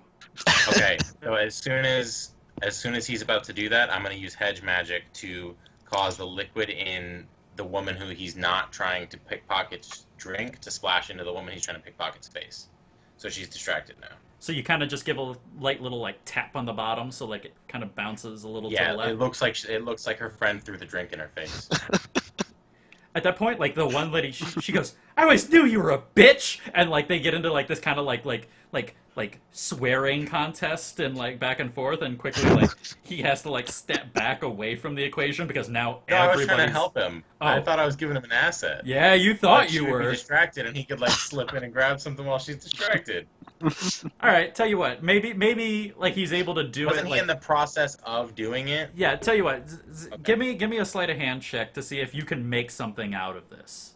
Like maybe you can like try to dry her off and steal the brooch while you're doing that. It was my understanding that he was like already like I guess even if I did help you, that's not gonna work. No, that works because he's trained in it. So yeah, he's like Okay. he's like, oh my god, are you okay? Here, let me help you. And he like grabs this like handkerchief out of nowhere from like his back pocket and quickly like tries to like dab her face and neck real quick, like to prevent like the liquid from getting all over her. And he goes, oh my god, this dress is gonna be ruined. And like as he does it, like you see him like quickly like dab like the top of the dress, and like all of a sudden that brooch that was there disappears inside the napkin, like his neck, his handkerchief, and he goes, here, let me go get you some more. And he like pockets it as he like walks away to like help by getting more like napkins and stuff. So, as far as worth, you now have a piece of jewelry worth a what is it? What is above invaluable? What rank 2? Whatever the rank 2 was. Was that moderate? Moderate. It's now of moderate value. So is that like a flat trade? You can trade this for something else that's of moderate value? Mhm. Sweetness. Making money. For my edification, did my behavior act as a hindrance or a help to him? It helped. It technically helped. So like technically the way I was going to count it as a hindrance in the way that I kind of played it out, but then like you kind of described it like no, like he could totally use this, and so he did. Okay, cool. So Bjarn, what are you doing in this? Like now, you hear a little bit of scufflebutt in the background, but what are you? You're pretty close to Lady Mount right now. Yeah, I've been getting closer and closer to her, and about the time that they start the drink spewing. yeah, as soon as like the name calling starts, they start calling her bitch and all that.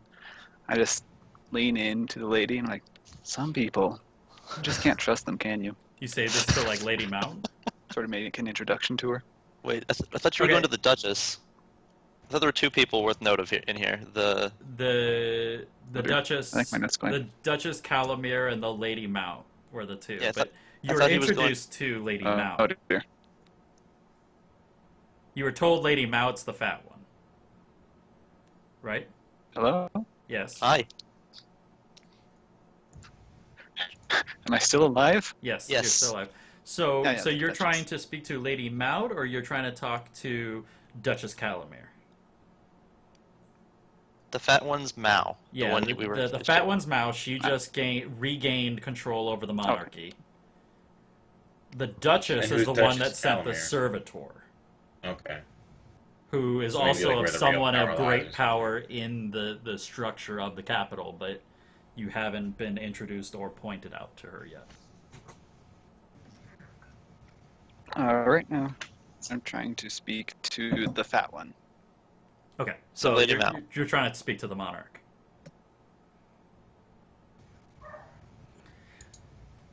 She kind of leans over and she goes, "Oh, boy, yes.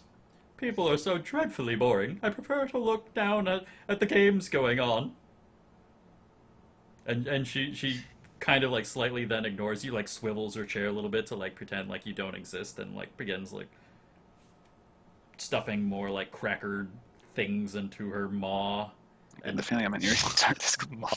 and eating them and staring down at the games. At this point, you can actually see that there's some kind of gladiatorial event going down and like out the window.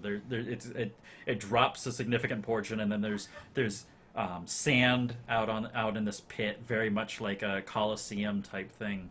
And there in the pit, there seems to be a number of humanoid people fighting, and blood seems to be carpeting the sand down there. Can I get it? You said humanoid. Are they humans? From this distance, you don't quite tell, but they definitely, I mean, they're pale colored. They're not like orcs and green, like, Okay. and you're not over there. You've been kind of paying attention to Yeah. Zach. Also, I'm going to do a GM I- intervention on Zach. Ooh. Cecil, as you like extricate yourself, you kind of like bump into this like burly guy that almost seems to have deliberately stepped in front of you. And as you do so, that's right about the time that you are slipping your handkerchief with the brooch into your back pocket, and it knocks you flat and sends the brooch like dashing out away. No one really noticed that it happened, but you. Like you definitely saw like it kind of like fling out, and he goes, "Oh, did I get in your way? I'm terribly sorry." And like he reaches down and like kind of like grabs you by both arms and like hoists you up. He goes, "There you go, no harm done." And Why, thank you, sir. then he kind of looks down. And he goes, "Wait, I don't know you. What's your name?" I'd like to say that my name is Cecil. "Nice to meet you, Cecil. My name is Duke Solomon Straub." Well, Duke Straub, how are you on this fine, is it evening? "Yeah, probably evening." Evening. "Well, I could be better. I did lose the election after all, but Did sh- have to show your support for the Duchess or the lady." I mean, that generally is the most appropriate course of action, is it not? Oh, politics. Oh well, everyone knows we don't really get along anyway, but gotta carry on. Yeah, do what you can. By the way, what are you here for? I don't remember seeing you in any of my endeavors, and you seem to be a new face around here. Yes, Stephen? Because it was a GM intrusion, I didn't see that, and I can't get his bauble back for him, right? I can't hedge magic it. Yeah, you totally can't hedge magic. Like after the fact, like you can totally like, like after the fact, like kind of be like if he like says, by the way, that dude totally knocked the bauble from me. Like you could totally be like, yeah, but I don't know what the hell's going on right now. yeah, All right. you saw him bump into the guy and then start a conversation and stuff like that. All right. Well, currently I'm here escorting my employer, who was requested by What's her face? Duchess Calamere? by somebody who I'm not very familiar with. I was mentioned some sort of duchess. I was out trying to assist him in looking for him. Mm. You see him kind of like he's got like a really thick mustache that kind of like does like the like I'm thinking like World War II, where like it's got the mustache here, goes down here, and then does like the mutton chops up the side, but like no beard here. Nice. And you see him kind of like do like the mouth twitch, where like he shakes the mustache back and forth, and he goes, "Most honorable bodyguard, I like that." And he says, "Duchess, well, there's only one Duchess. Do you mean Duchess Calamere?" It's possible. If she's the only one here, that might be it. I Oh. think you could point her out for me. Absolutely. She is the lady right over there in the yellow. Would you like me to introduce her? You seem like a fine chap. Well, currently no. My boss is the one looking for her. So, I mean, if you would like to do introductions, allow me to go find my boss first, so that they can be done proper like. No, don't worry about it. Your boss is probably one of those snobby types anyway. I'll let you go about doing your job. I'll go ahead and do mine. Nice to meet you, and if you need anything, well, probably I won't be able to help you anyway, but give it a shot anyway. What ho? And like he turns around and like walks away. And then like you see him like grab one of those like fluted glasses and he just slams it. And then he goes, "Fuck," and he just keeps walking. Do I know where the bauble went? As a piece of jewelry that I... Yeah, it's totally not in your immediate sight. Now that you're back standing versus like down on the ground where like you kind of saw it. Like you know it's somewhere off to the right, but you're not sure. Also, you get 1 XP to give to someone. I'll give it to Steven. Okay, so 1 to Thank each of you. you. Back to Jay. So you're looking out the window along with Lady Mout. And are you doing anything particular, Jay, or? You playing the Sims or going to bed? Jay? Jason? Guardian down. I think every time he drops, you should make his character do something really dumb. Yeah. Jason? Okay, so we're gonna put him on pause. He's currently talking in a social group with some of the higher elites of the area. By the way, Cecil, the direction that you saw... I'm apparently shit-faced drunk. Oh, there he is. The direction that you ended up seeing Duke's Straub walk into is towards Jay and this higher elite crowd. I'm okay with that. So Okay, so with Jay, dancing. what we left you at is that you are currently socializing because Lady Mout kind of snubbed you. Sorry, I'm afraid I'm not on mute. Oh, no problem. I think he's talking to somebody else. Jay?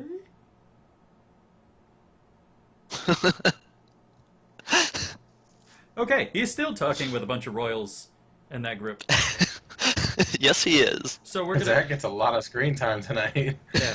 So actually, I want to kind of know, like, at this point, I think probably Maugan, you're the only Xenos in this area.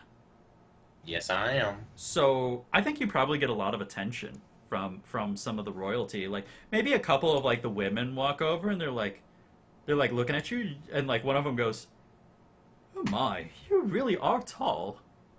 I never thought I'd see one of you in person." Can I just completely ignore?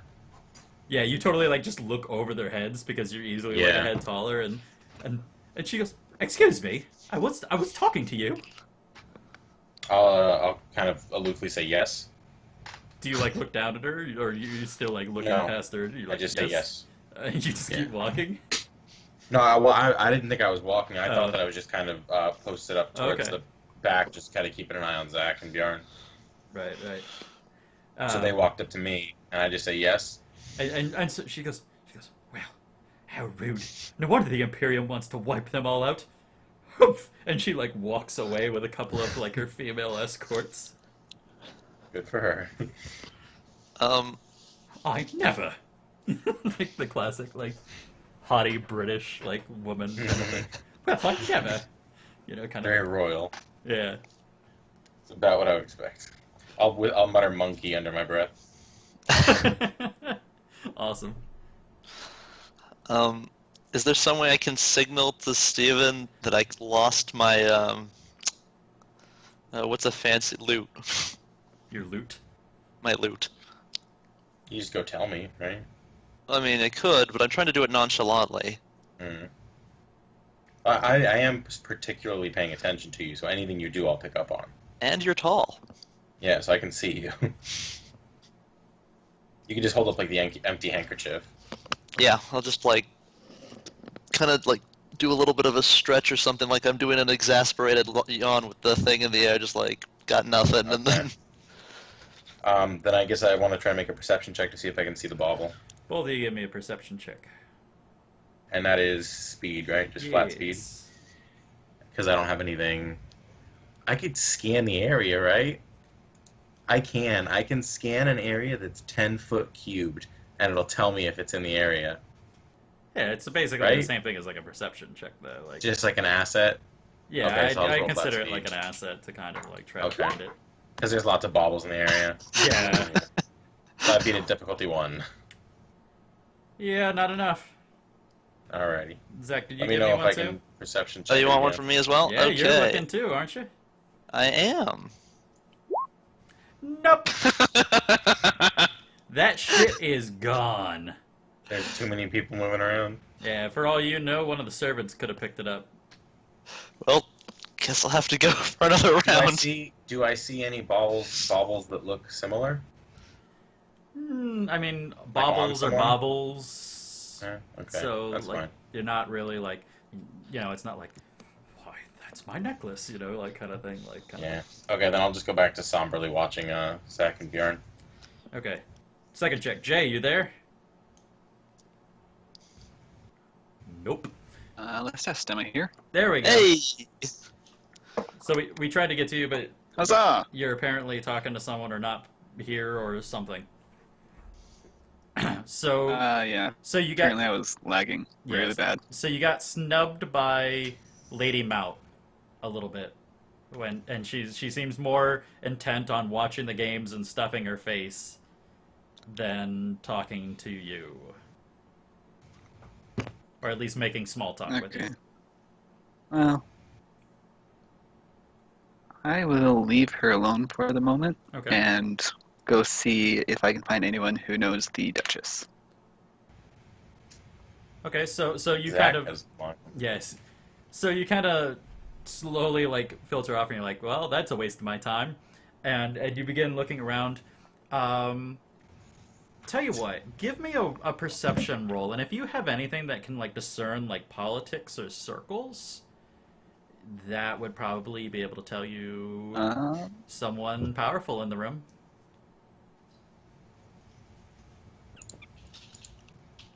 I don't think I do, actually. Then just a plain perception check to try to discern the difference of power.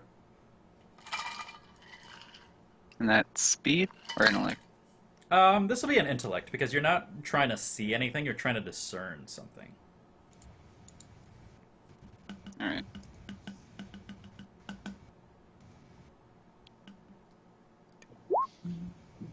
Ooh. Low rollers tonight. So you get a Hey, I part. got an drunk. 18.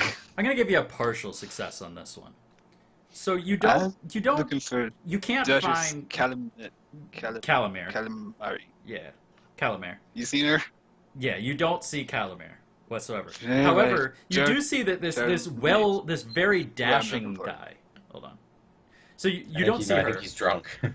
Yeah, I think he's like a couple seconds behind us when Yes. I'm trying to say. So you don't see her, but you do see this seemingly striking gentleman walking towards you. He's got this really amazing mustache that runs down and then the side chops up to the beard. He's wearing what seems like kind of a naval-esque type uniform, tall. People move out of his way. You don't know how he's involved in the politics, but people give him room when he walks around. So he's definitely someone of some note in the place. Is there any way I could have like my servo skull find out who he is, or would I have to do it myself somehow? Not really a servo skull has to skull. have been like jacked into the system here. Yeah, you'd have to have some kind of like way of like gaining information from the local database to do that with the servo. I don't think the Imperium has Wi-Fi. I think it's all. It's all plug-in. You gotta have a hard line, baby. Rats. Oh my. All right. So I'll sort of trail him, look for an opening to get close and introduce myself. Okay. Zach, do you assist him at all with this? As you notice him like moving towards who I you do. already know as Duke Straub? I do. Well, I tried to meet him beforehand. Okay. So yeah, so you quickly kind of like chase after Duke Straub as you realize that Bjarn is going after him. And right about the time that Bjarn gets there, you get there like 2 steps behind. And what do you say to assist in whatever Bjarn's going to be doing with Straub? Like, what are you trying to do to give him an asset? I introduce him. So this is my captain, or how do you? It's like I say, Duke Straub. This is my employer, Bjarn, who he is the one who was looking for introductions with Lady Calamir? Duchess. Duchess Calamir? Yes. Yeah. Okay. And he kind of like startles for a second as like you kind of popped up out of nowhere, and he kind of was thinking that he was done talking to you, and he goes, "Oh, well, and he kind of like turns himself, and he like puts his hands straight to his sides and does like a polite bow forwards, and he says, "Nice to meet you, sir. My name, as you have heard, is Duke Straub, and I am at your service."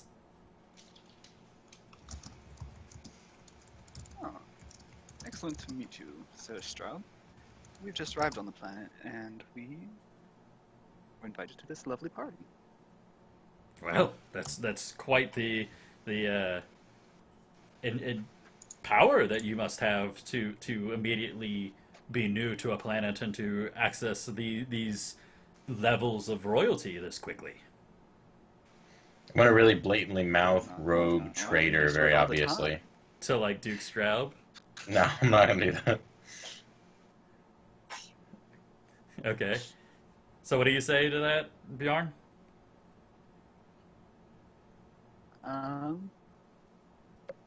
I say, not at all. We're used to this wherever we go, almost. Ah, well, I would be happy to introduce you and your personal guard to the lady, or to the Duchess. I'm going to mix those up the entire time I'm doing this campaign. To the Duchess. If you would follow me, I would hope that these favors are in turn. And he quickly says, "Follow me," and he kind of like points his hand over, and he points to the lady in yellow with an open hand, and he says, "Right over there, I'll make introductions for you." As you do, I assume. I follow my Okay. boss man. So the two of you, I'm assuming Eldar, you stay behind. No, I'm following the party at all. Okay, so you're times. right with them? Yeah. So yeah, Yeah, that's so- really my only connection to any human culture. so probably she notices the Eldar approaching sooner than anyone else because he's literally a head taller than even the tallest person in this room.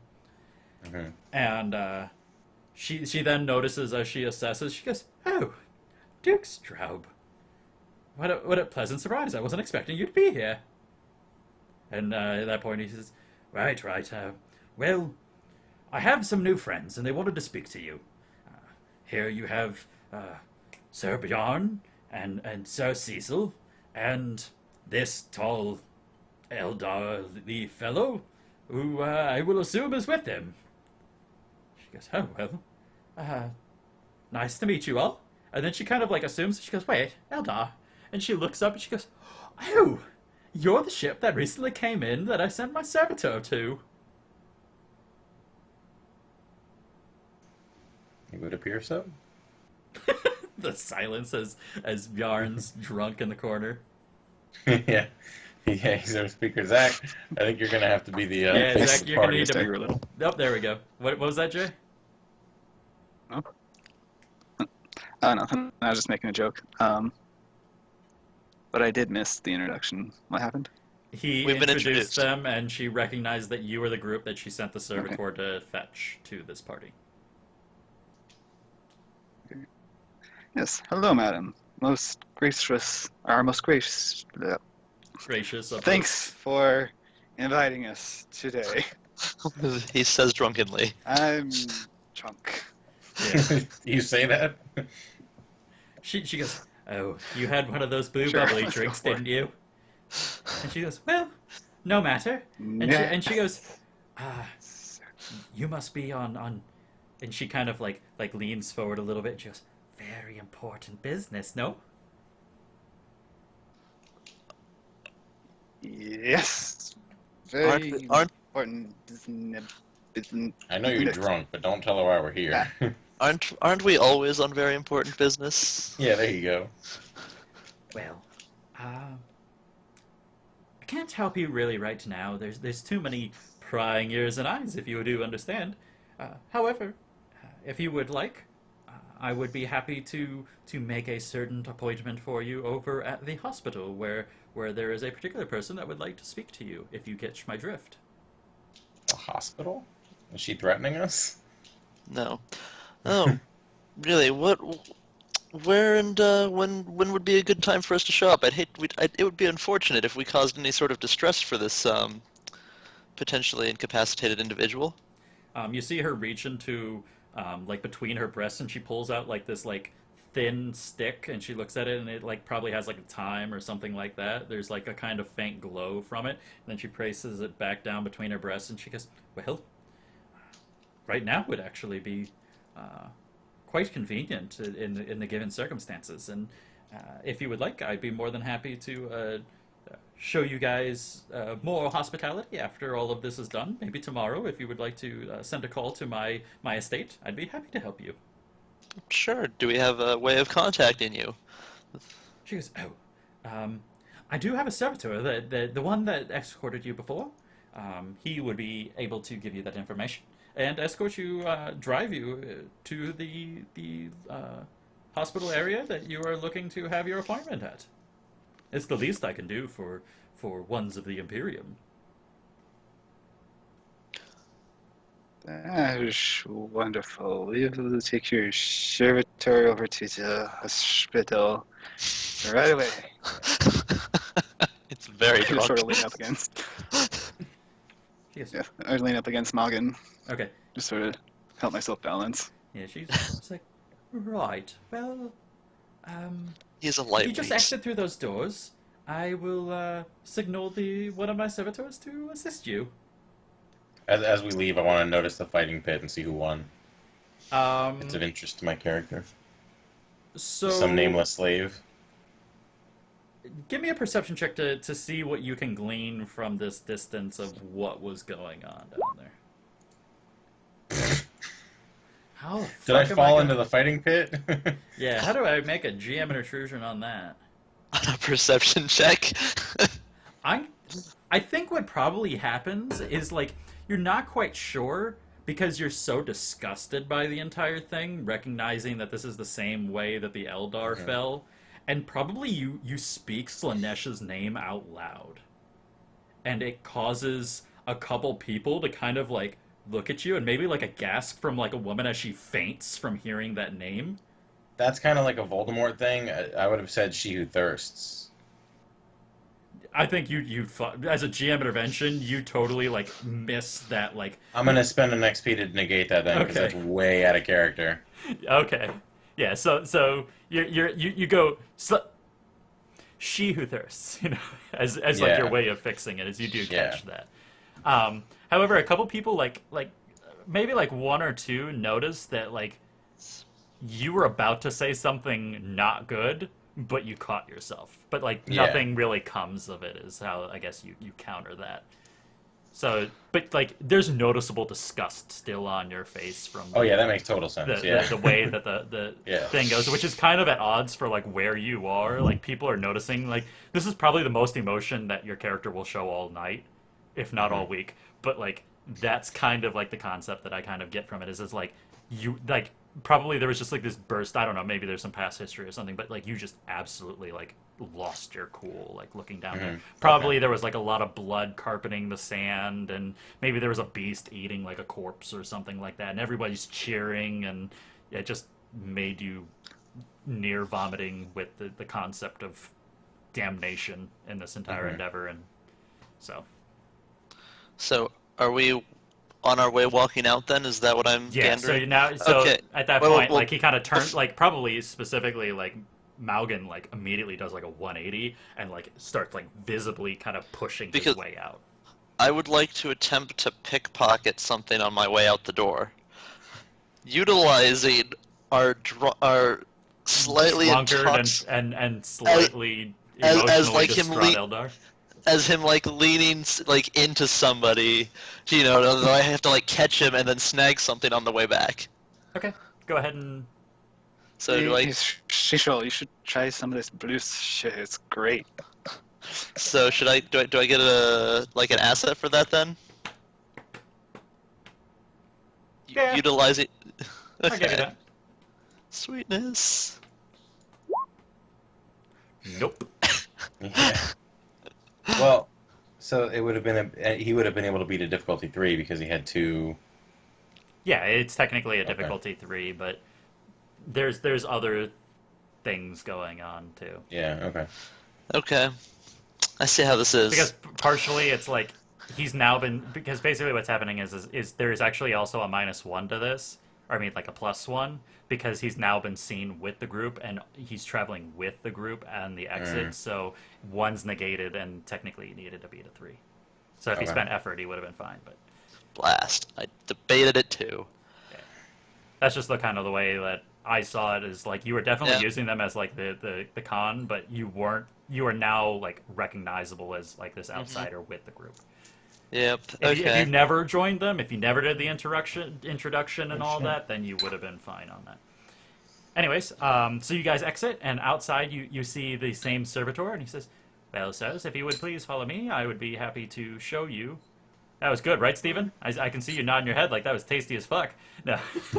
Anyways, it's just too funny. I had to like point that out. Anyways, and you see him, and he says, "Well, sirs, if you would please follow me, I'd be happy to escort you to your new location, right this way." And he waves you out to go do that, and we will take our break